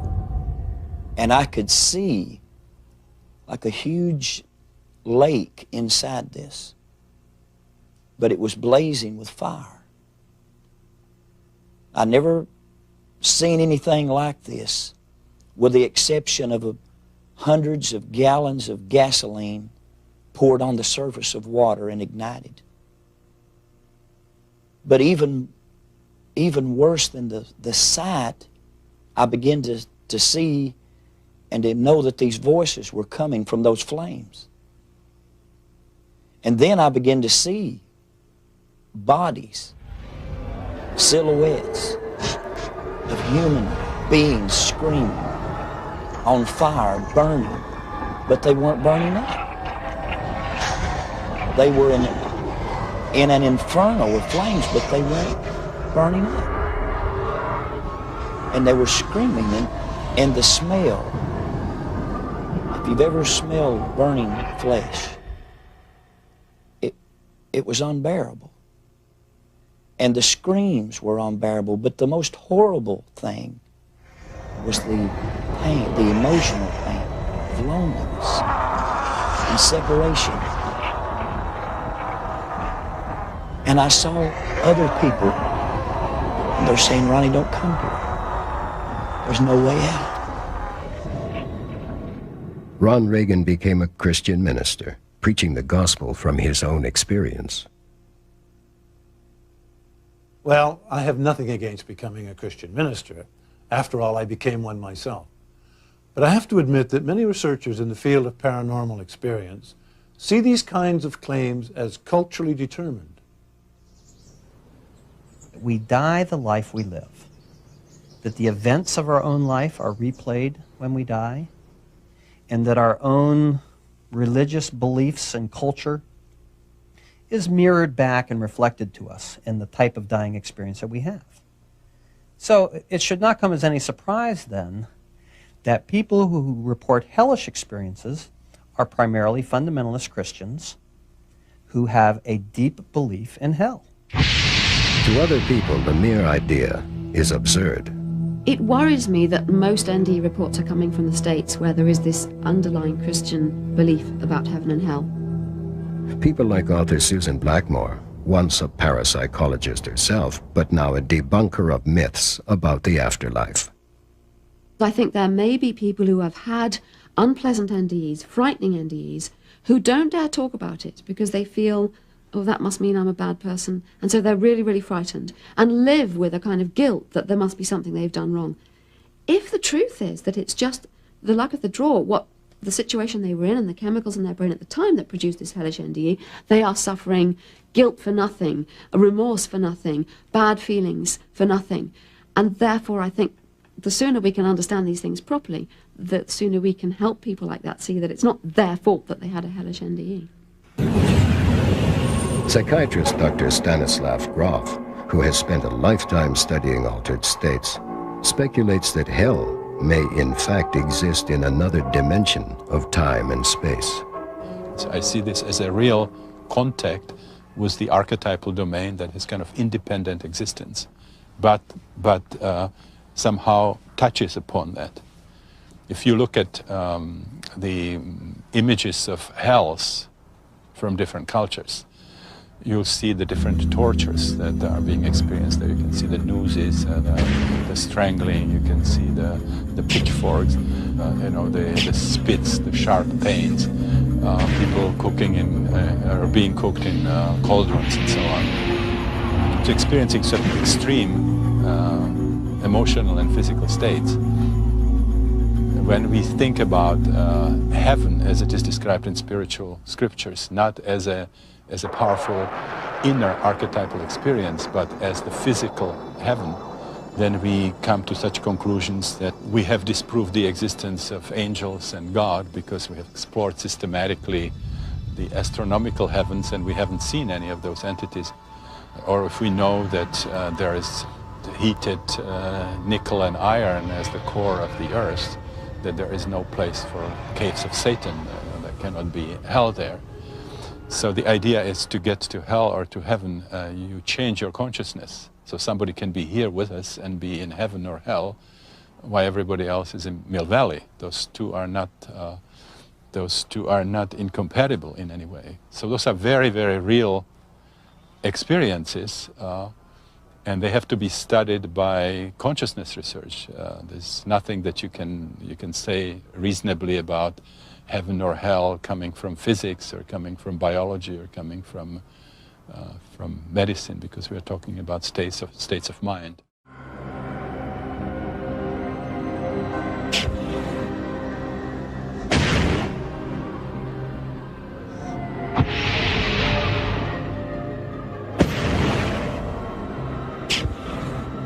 Of course, the tortures of hell are not quite the same to all people, not even to all artists. To some, they are good for a last laugh. As that old atheist Voltaire lay on his deathbed, an ever-hopeful priest tried to convince him to recant. At the very least, to forswear the devil. Voltaire shook his head. "Is this any time to be making new enemies?" he murmured. Most people seem to crave for evidence of life after death. And I think this is quite natural because we spend our lives almost being taught that we matter. You know, I must get a bigger car, a bigger bank balance. I must have people love me and approve of me. I must be nice to them so they'll like me. All of these things are me, me, me. In a way, that's the root of all our suffering. I mean, that's what makes us miserable and disappointed and feeling a failure and so on. And I think it's also what drives the desire for me to carry on forever. Because what's all this been for if I'm not going to carry on and reap the reward somewhere or another? Also, there's the question of suffering. It seems sort of to give an answer to the problem of all the suffering around us if we think that somewhere people will get their just desserts. I personally don't think any of that's true, because I don't think there is a little me in here who matters.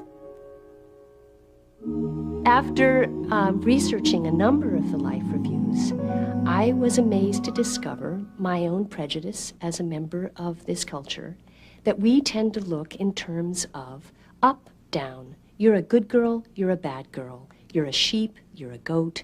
You go to heaven, you go to hell. That there's a paradigm of opposites that may not, in fact, be true. So, is there a hell? I don't think so. Have we focused more on the blissful near-death experiences rather than the others? Absolutely. We have to wonder why wonderful scholarship has discovered that medieval near-death experiencers saw lakes of fire, frightening folks, and then saw the bliss at the end. And contemporary near-death experiences are almost unilaterally blissful. You have to wonder if it's because we live in a society that doesn't want to be accountable for its wrongdoing and doesn't want to admit that there may be a darker side to life. I think those issues are real, and I think we need to encourage people who have had scary experiences to come forward. We create our own heaven and hell. It's all relative. And in terms of heaven, it's when we feel good, we're in heaven, and when we're in the pits, we're in hell. L'enfer, ça serait un endroit où on doit continuer où on continue à être entouré de gens qui ne savent pas s'assumer. On est entouré d'hypocrisie, de mensonges, de pensées négatives. I mean, if heaven is defined as we're all part of a much larger being, then hell is sort of not being completely at peace with that sort of thought. So it's an internal thing as opposed to an external thing. L'entour et l'enfer serait vraiment un endroit où la sensualité ne se développerait pas du tout, ne s'épanouirait pas du tout, mais au contraire, la partie la plus basse et la plus mauvaise de l'homme se contenterait d'exister. There are other hells, beside the traditional Christian one.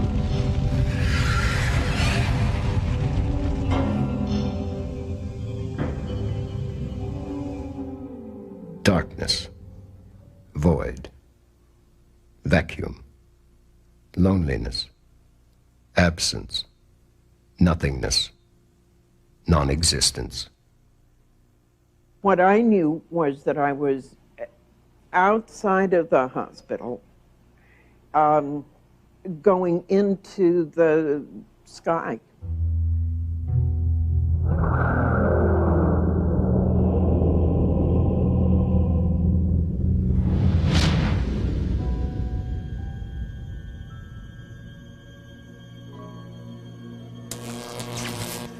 Nancy, you never existed.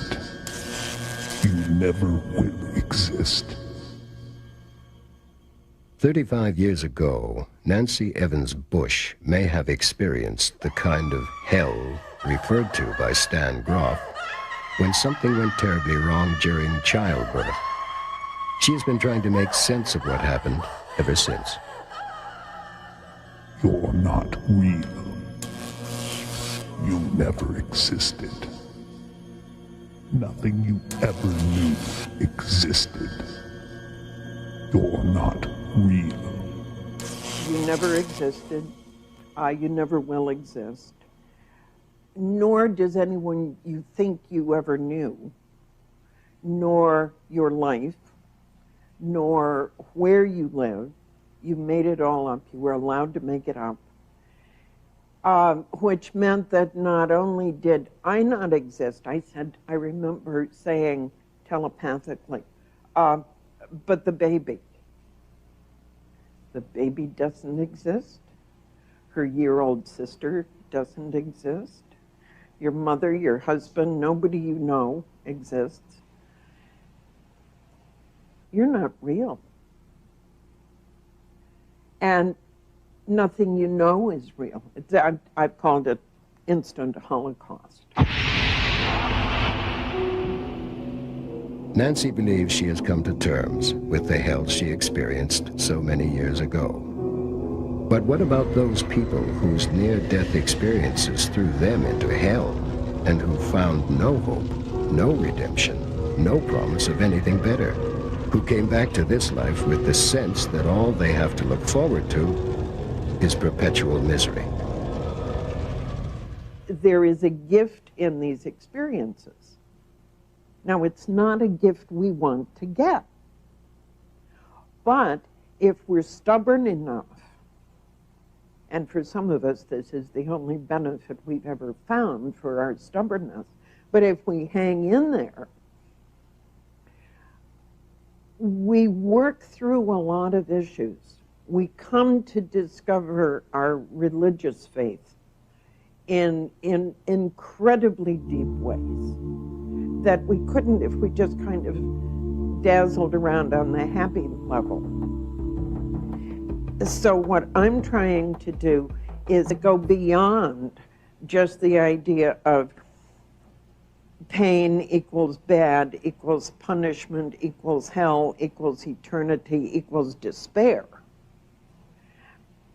Because the alternative to despair, I think, is joy, which is different than happiness. But the paradoxical nature of this is that in order to get to real joy, we have to be able to accept suffering as part of it. And I know that sounds bizarre, but I didn't make up the rules. And it just seems to work that way. In many ways, the concept of hell is the most difficult of all ideas of the afterlife for contemporary people to deal with. All of us have had moments of pure happiness or supreme exaltation about which we can truly say it was heaven. But hell is a different story. When we say something was hell, we don't mean it in quite the same way. Implicit in our idea of hell is the potential and the need to be released from it. When they made a movie about the most decorated soldier of World War II, they called it To Hell and Back.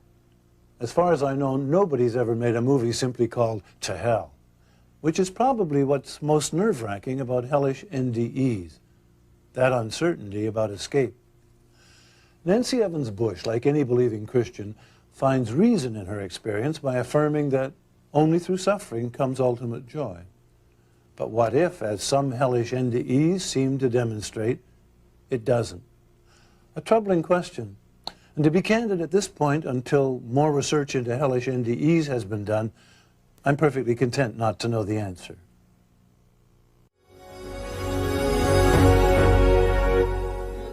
Yes, all of God's children got shoes. When I get to heaven, gonna put on the shoes and gonna walk all over God's heaven. Walk over heaven, over heaven. Everybody talking about heaven, ain't it going there? Heaven, heaven, gonna walk all over. I went to heaven. As I was approaching it, I heard wind chimes Well, it was a sound like wind chimes, but it was every conceivable tone you could imagine. It was awesome. I also heard hymns being sung, and the hymns were being sung simultaneously, but you could hear each individual one. Now that sounds totally ridiculous, but there was a great harmony about this tone, and it was liquid, silvery. It was beautiful, and this tone permeated all I was over. in a garden setting, and I looked down into a valley, and at the end of the valley I saw this mountainside. And there was a tremendous waterfall. It was beautiful, and the water just cascaded down over this, down the mountainside. And to the left, there was like a vortex of light, like a tunnel of light. And I knew that that was home where I'd come from. It's really not the light that impressed me. It was the feeling. It was a feeling of peace, gentleness, at oneness with the universe, if you please, with life, with everything. Suddenly I'm floating back in that sky. Suddenly I'm at that moment where everything ends but everything's there, and it's just heaven on earth.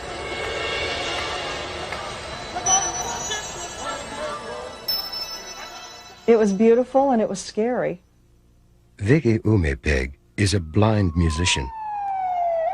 When she ended up in a terrible car accident, she saw for the first time in her life. I went up through the ceiling as if it were nothing at all. And then I was sucked into this aperture or trough or whatever you want to call it. I really don't know. It was a thing, tunnel. And then I was ejected out on this grass, and there were flowers and birds and trees and people. Flowers, birds, angels, glowing light, deceased loved ones, images of love and warmth, even Jesus himself.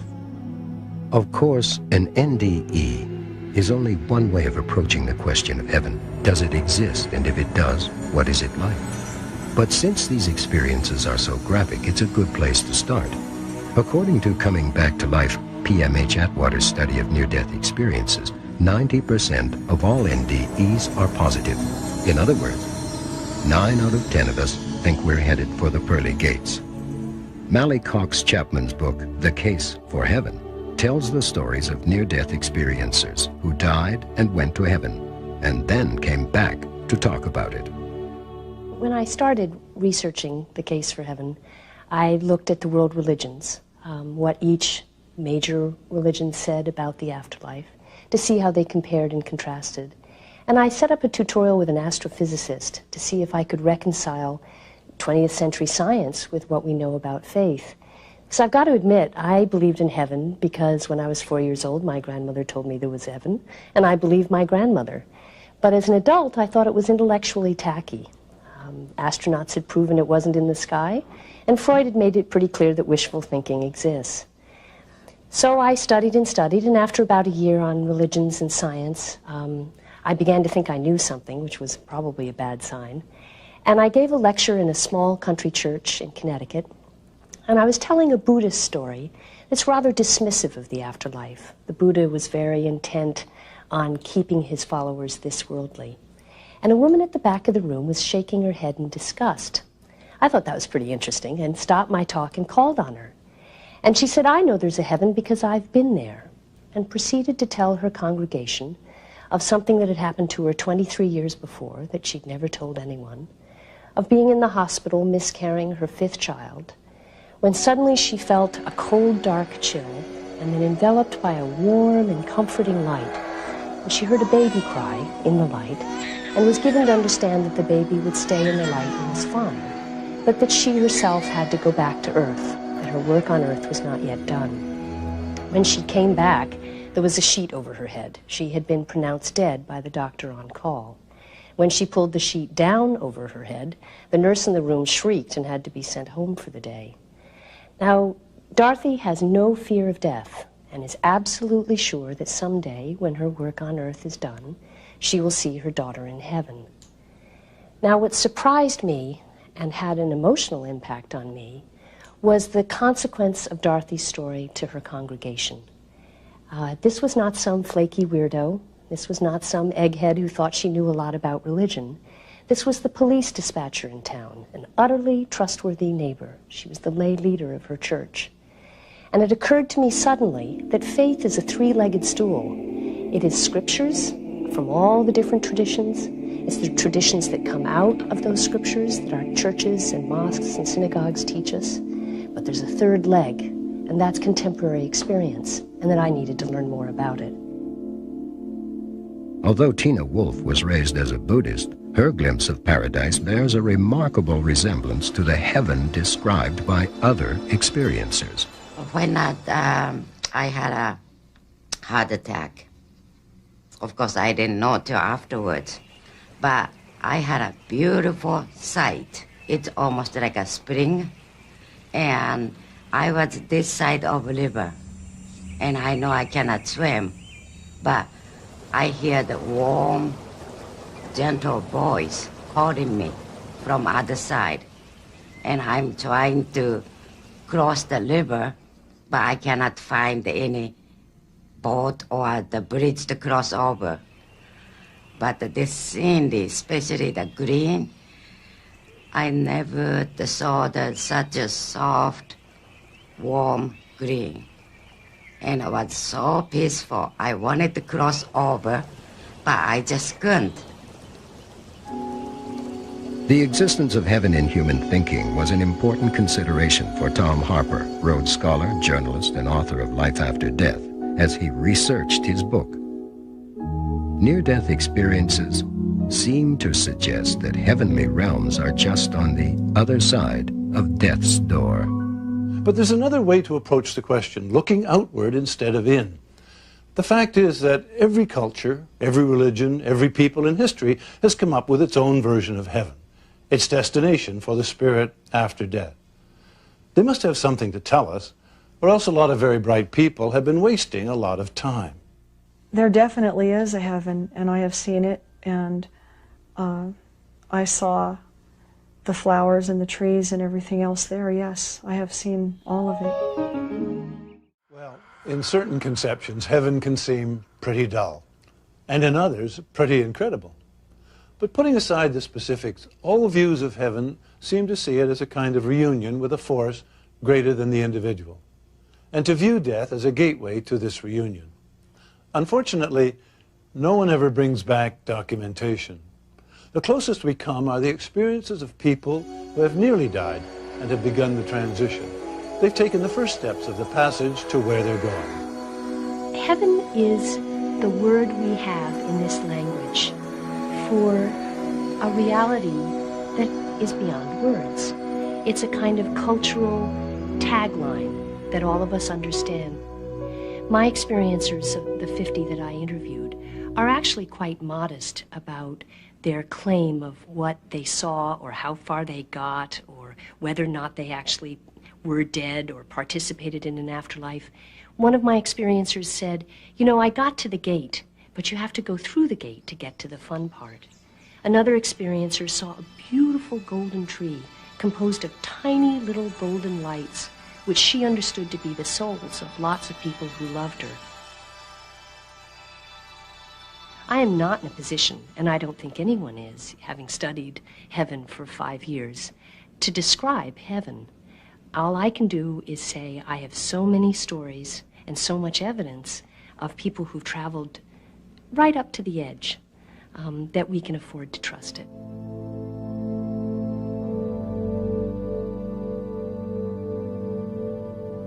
I believe that there is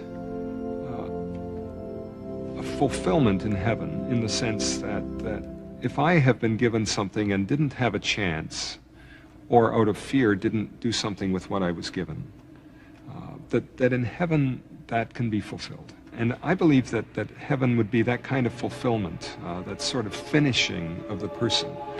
But I also believe that heaven would be dynamic because God has created a dynamic universe. I mean, my heart's beating, I'm breathing, all kinds of stuff's happening, blood is coursing through my veins, the world is dynamic, relationships are dynamic, and therefore if God is where heaven is, then that's dynamic too. So I don't see sitting on a bunch of clouds with a bunch of angels playing harps as any kind of a vision.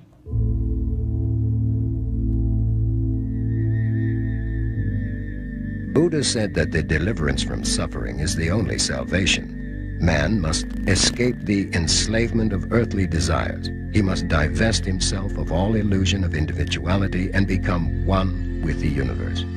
Then, and only then, can he enter into the simultaneous extinction and ultimate bliss that is nirvana. To reach heaven is to enter into Buddhahood, to become God. Nothing remains in nirvana except goodness and purity. There was this anthropologist who was doing research on death and dying among elderly people. So he went to South Korea and visited this old age home where the occupants were primarily Buddhists. And to his great surprise, and these people facing death and dying, they were not so much afraid of death and dying. And the anxiety level was very low. And then the reason he found was they don't have the same concept of death, as people who believe in single life system have.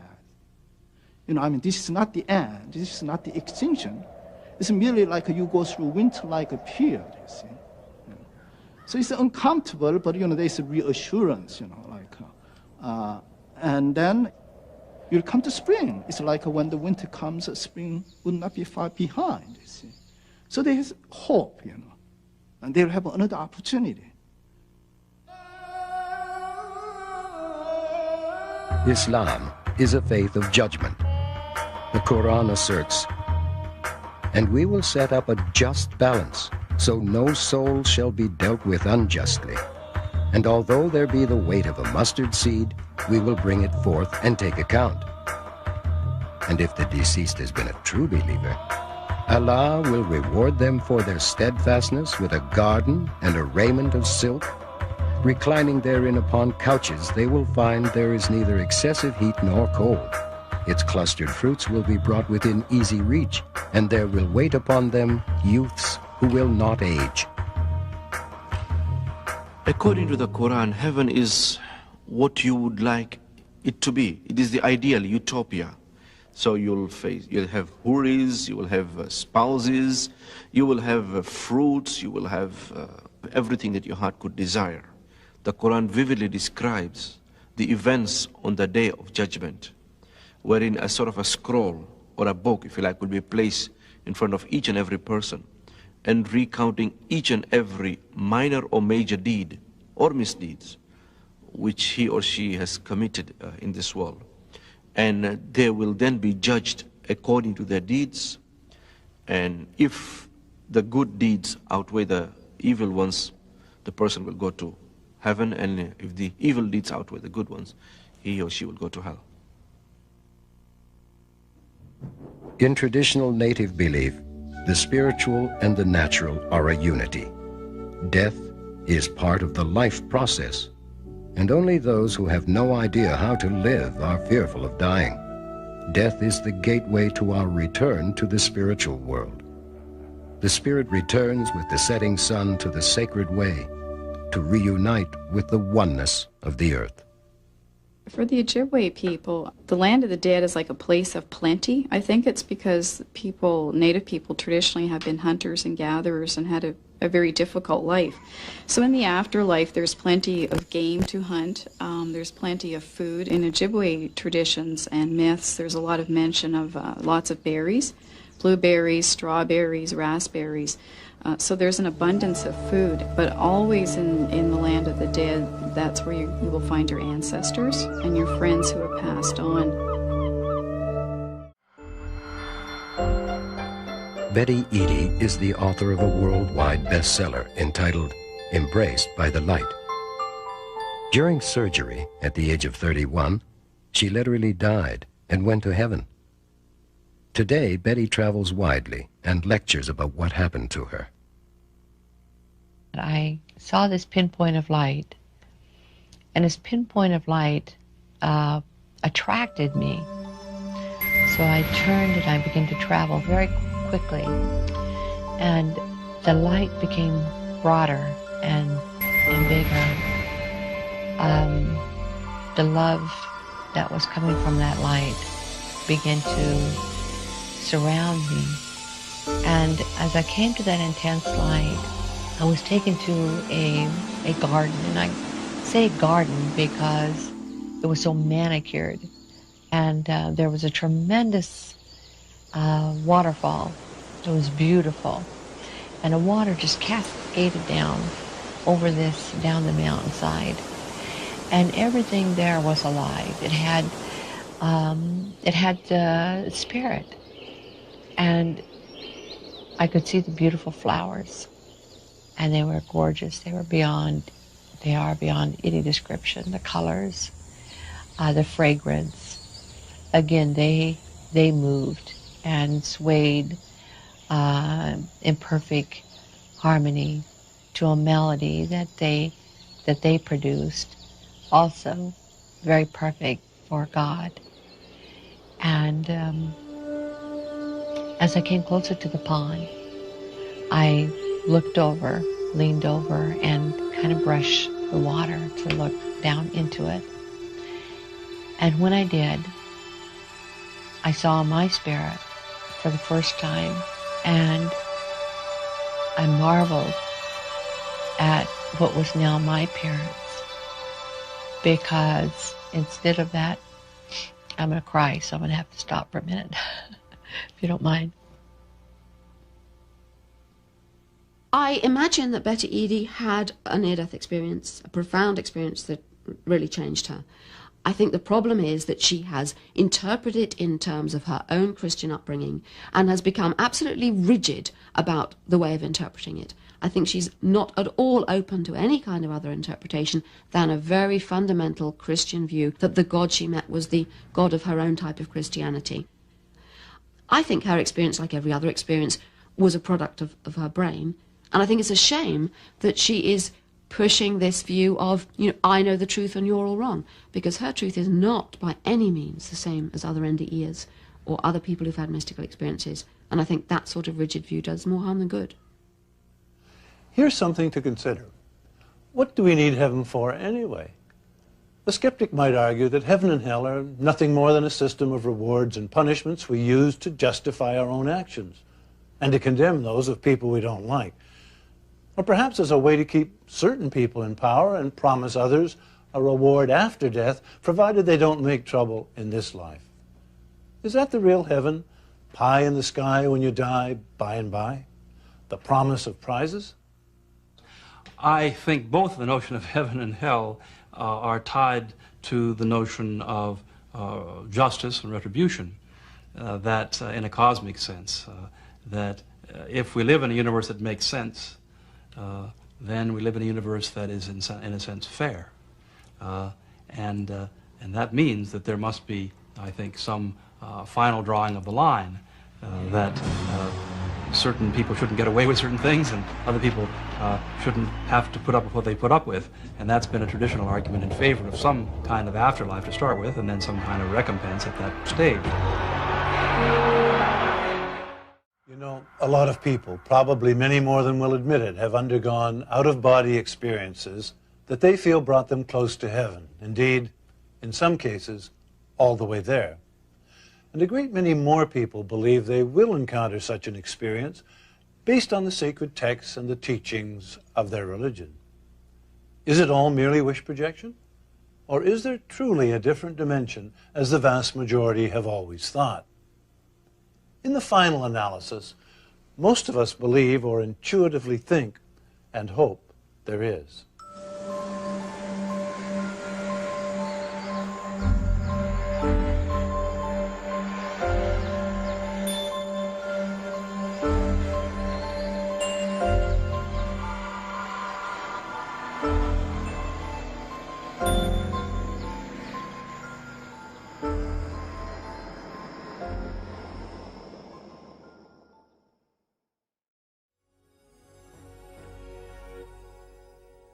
first image that came to my mind was my hands holding onto a cold railing. When Darrell Rooney was young, he found himself inexplicably fascinated by the story of the Titanic. Years later, during a hypnotic regression with Betty Binder, he remembered a past life that ended aboard the ill-fated liner and spontaneously recalled some of the names of other crew members, which he was later able to verify against old crew lists. He was not eager to tell his story, but because of the seriousness of our investigation, he agreed to an interview with us. So I'm out on the poop deck or something like that, and seeing, these faint objects in the distance, and these objects are the lifeboats. And I can see that the davits are empty and the lifeboats are out there. And then I'm staring my fate in the face. The lifeboats are gone, I'm going to go down with the ship. It's a memory that has terror attached to it. So, it's even disturbing to talk about it a little bit right now. The thing that really sticks out to me is the sound of timber cracking, creaking and cracking the way it's not supposed to. This heavy, heavy twisting sound. And emotional confusion everywhere. Things turning upside down and hitting water, getting caught up in ropes. So this is obviously when the ship broke up and sank. And the sense of the hull of the ship there, with the portholes, and then getting pulled down into the darkness of this freezing cold water. And I remember all of the emotion that was attached to that this was a really terrifying moment to be experiencing. And the thing that made it really profound was, it just was going, and then all of a sudden, all of the emotion just vanished. And I was asked what happened that caused me to become calm. And what I said was that I separated from my body. And that's how I experienced it. Darrell came to me because he was afraid of the middle of the ocean. He was not afraid of seashores. I asked him what was scary for him, and he said, drowning in the middle of the ocean and being eaten by sharks. And he thought I would find that kind of strange, but I didn't. He was feeling very comfortable that I was accepting of whatever his beliefs and experiences were. I don't go around telling people that I had a past life on the Titanic. And, for obvious reasons, because people don't always take kindly to it. But the reason that I'm willing to talk about it is not so much about that experience as what the whole thing's about.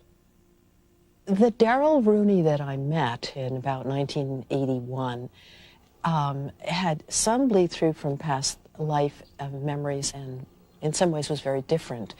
The personality who was on the Titanic was very nose to the grindstone.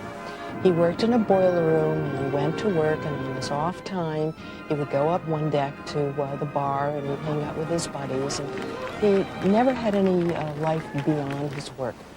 And he never went topside until the ship was sinking. And he came to do regression, not related to his work, but related to a phobia that didn't seem to make sense.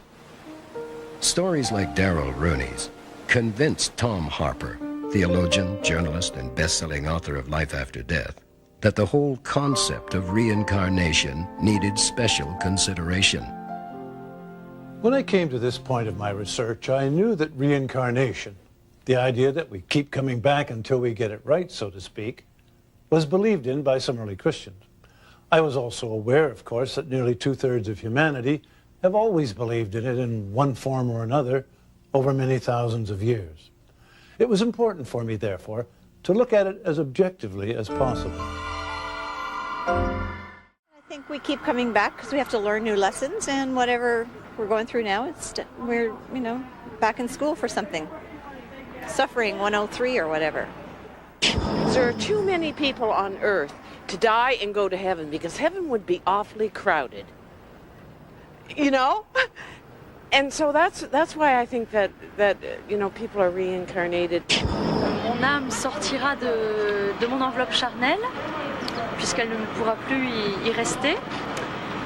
Et elle repartira dans les ténèbres et elle attendra qu'un autre corps soit libre et souhaite l'accueillir pour continuer à développer d'autres vies sur Terre. Sinon, elle continuera ses activités, mais en dehors du corps humain. The soul is sort of like energy, and what Einstein says about energy neither being created nor destroyed, but only transferred to another form, is basically what I believe about in spirituality, that the soul also is never destroyed, but merely goes on to another body.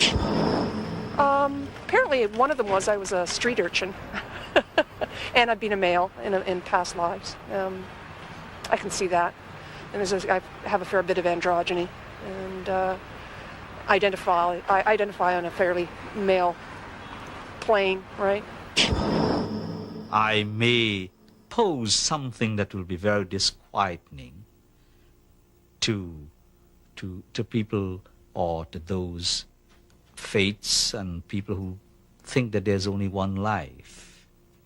But the reincarnation is the only rational answer that so far we can find for the inequities and disparities in life. Why has one born blind? Why some people are born handicapped? Mozart was born a genius at age 4. He wrote his first great musical piece. What accounts for that? If there is a God and this God believes in justice and he created all of us, why should he create one better than me? Why should someone suffer more than I do? Why should someone enjoy the bliss of life while others are suffering? And our answer is reincarnation. My first recollection of a past life experience was with a trained facilitator where I did several sessions with her, and then after feeling comfortable with the concept of how memories can come up, I began to have my own spontaneous past life memories. The most significant one for me was a lifetime in Europe.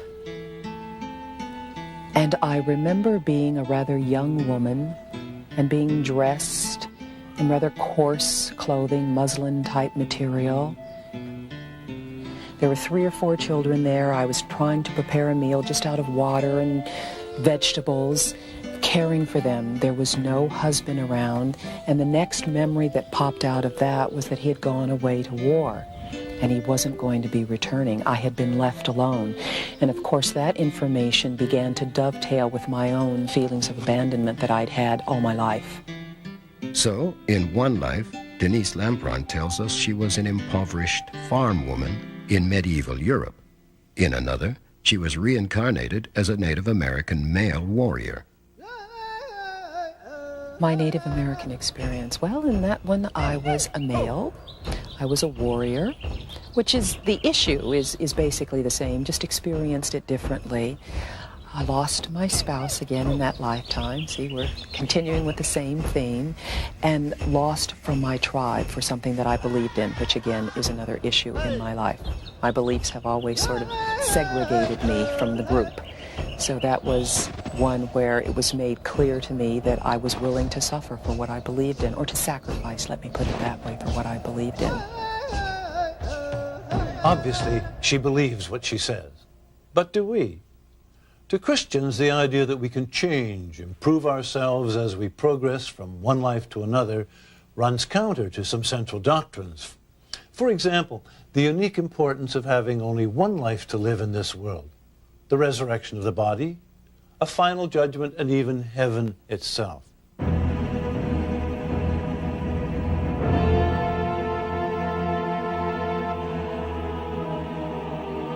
Whether famous, obscure, rich, poor, Oriental, Indian, black, white, a surprising number of people all over the world claim to have had previous life experiences. General George Patton spoke openly about his past lives. When one of his superiors said to him, "George, you should have been with Napoleon," he replied with all seriousness, "Oh, but I was."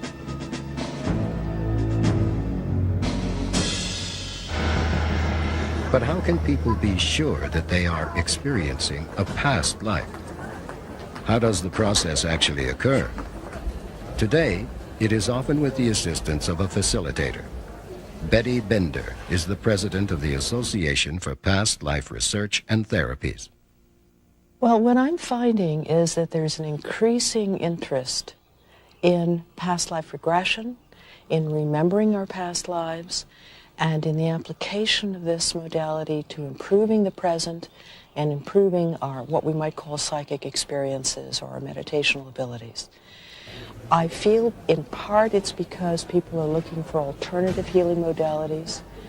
In part it's because people are starting to remember their past lives or snippets of them, and they want to make sense of it. And in part there's just a tremendous curiosity about it. Dr. Stanislav Grof's research into the mind and consciousness began in Czechoslovakia before he arrived at the Maryland Psychiatric Research Center in the late 60s. Today, he practices in California. Anybody who is doing work with non-ordinary states with an open mind will see powerful past life experiences. It's simply one type of experiences that occur, that belong to the spectrum of non-ordinary states. So you will see people experiencing episodes from other centuries, from other countries and so on, with a sense of personal remembering, not just having that experience, but having a sense, I was once that person. This is not the first time it's happening to me. The people find powerful connections to their present life, and it has this sort of healing impact when they complete that kind of experience. Now, these are simply facts of observation. Now, the interpretation of these observations in terms of survival of the same unit of consciousness is just one of the possible theories. It's a very good one. It's certainly much better than what we have in traditional psychiatry, where the whole thing is just discarded as nonsense. I think the whole idea of reincarnation is incoherent. On the surface, it's a sort of attractive idea, and it deals with the problem of suffering. You know, why should I have such a terrible life? Well, because I did something bad in a past life. Why should I be frightened of heights? Because something happened to me in the past life, and so on. But really, if you think what it could possibly mean, what could be reincarnated? For reincarnation, personal reincarnation, to make any kind of sense, there has to be a soul or a spirit or a me or something or other with memories. The whole idea wouldn't make much sense if we don't bring our memories from one life to the next. And clearly, on the whole, we don't. So I have enormous troubles with the whole idea of reincarnation in its more trivial sense, personal reincarnation. So when I read evidence for young children in India apparently remembering past lives, I have no idea what's going on. Much of it, if it's true, could be interpreted as telepathy, clairvoyance, other things if you believe in those. But in any case, I am not convinced by the evidence we have yet from hypnotic regression to past lives. None of those have really convinced me that they show the continuity of something from life to life. But other researchers would answer Dr. Blackmore by pointing out that there is evidence for reincarnation. Dr. Joel Witten, a psychiatrist and professor at the University of Toronto and the author of Life Between Life, is one of those who tackles the question head-on. What is the evidence for the case for reincarnation? Ian Stevenson and other very careful researchers have methodically documented people's memory and gone out and verified the accuracy of recall. For example, a child may report being such and such a person in such a certain town. They did this, they lived at this address, they were married to this person, and Ian or his researchers will interview the child to get the description, and then go to this place. And Ian Stevenson has well over 2,000 such cases. The bottom line was no one could find fault with his research, with the investigations. And the conclusion was you either accept the hypothesis, the notion of reincarnation, or you're forced to accept the hypothesis of supertelepathy. Each of them are, to the Western mind, equally implausible, incomprehensible. And yet, that's what the data says. It's an endless journey, and we living beings are travelers. This is known in Buddhism as samsara, or wheel of life. That means cycle of continued existences or succession of rebirth that an enlightened being goes through different forms of existences. In Buddhism, we view living and dying in successive waves as divided into three divisions: present life and future life and intermediate stage or bardo that takes place between the present life and the future life. In other words, it is important to understand that in Buddhism, life and death is not one's only event. The wheel of life. That raises a great many interesting questions. Do we, for example, retain any of the characteristics of our previous existence in a new one? Can we in some way choose our next incarnation? And perhaps the most interesting of all to me, if we've had past lives, why don't we remember them? There are several responses to that. One is perhaps we haven't had any past lives. This might be our first incarnation. That is a possibility. I have another case where a person hasn't incarnated for so long that they can't, there's nothing they can relate to, sort of like a caveman existence. But children, by and large, do remember.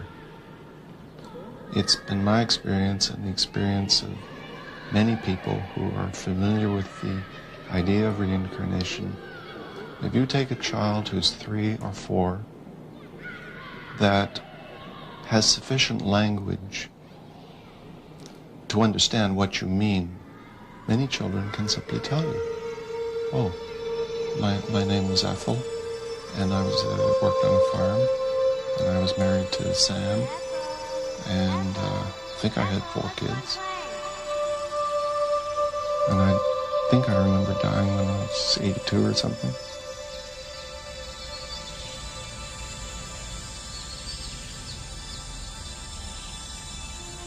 Here in the West, it seems that once a child enters the school system, these memories just get repressed or disappear from consciousness. And then later, as an adult, 20, 30, whatever, we have to struggle to try and remember. We're more than just what's inside of our bodies. I certainly feel like I'm more than just who I am right now. What I do know from everything that I've studied and experienced is that something's out there and that we have access to consciousness more than just our own. And it seems to be a lot of times from a particular point of view, which to me suggests reincarnation. Reincarnation is a huge and complicated subject, and I might add very difficult to summarize. To be honest, I personally find the evidence intriguing, but I remain as yet unconvinced. Nevertheless, I find that Dale Kernahan's questions underline the essence of what so many find appealing about reincarnation. Why are some born with great physical limitations? Why do some suffer more than others? How do we resolve the great inequities between people? Reincarnation is certainly one answer.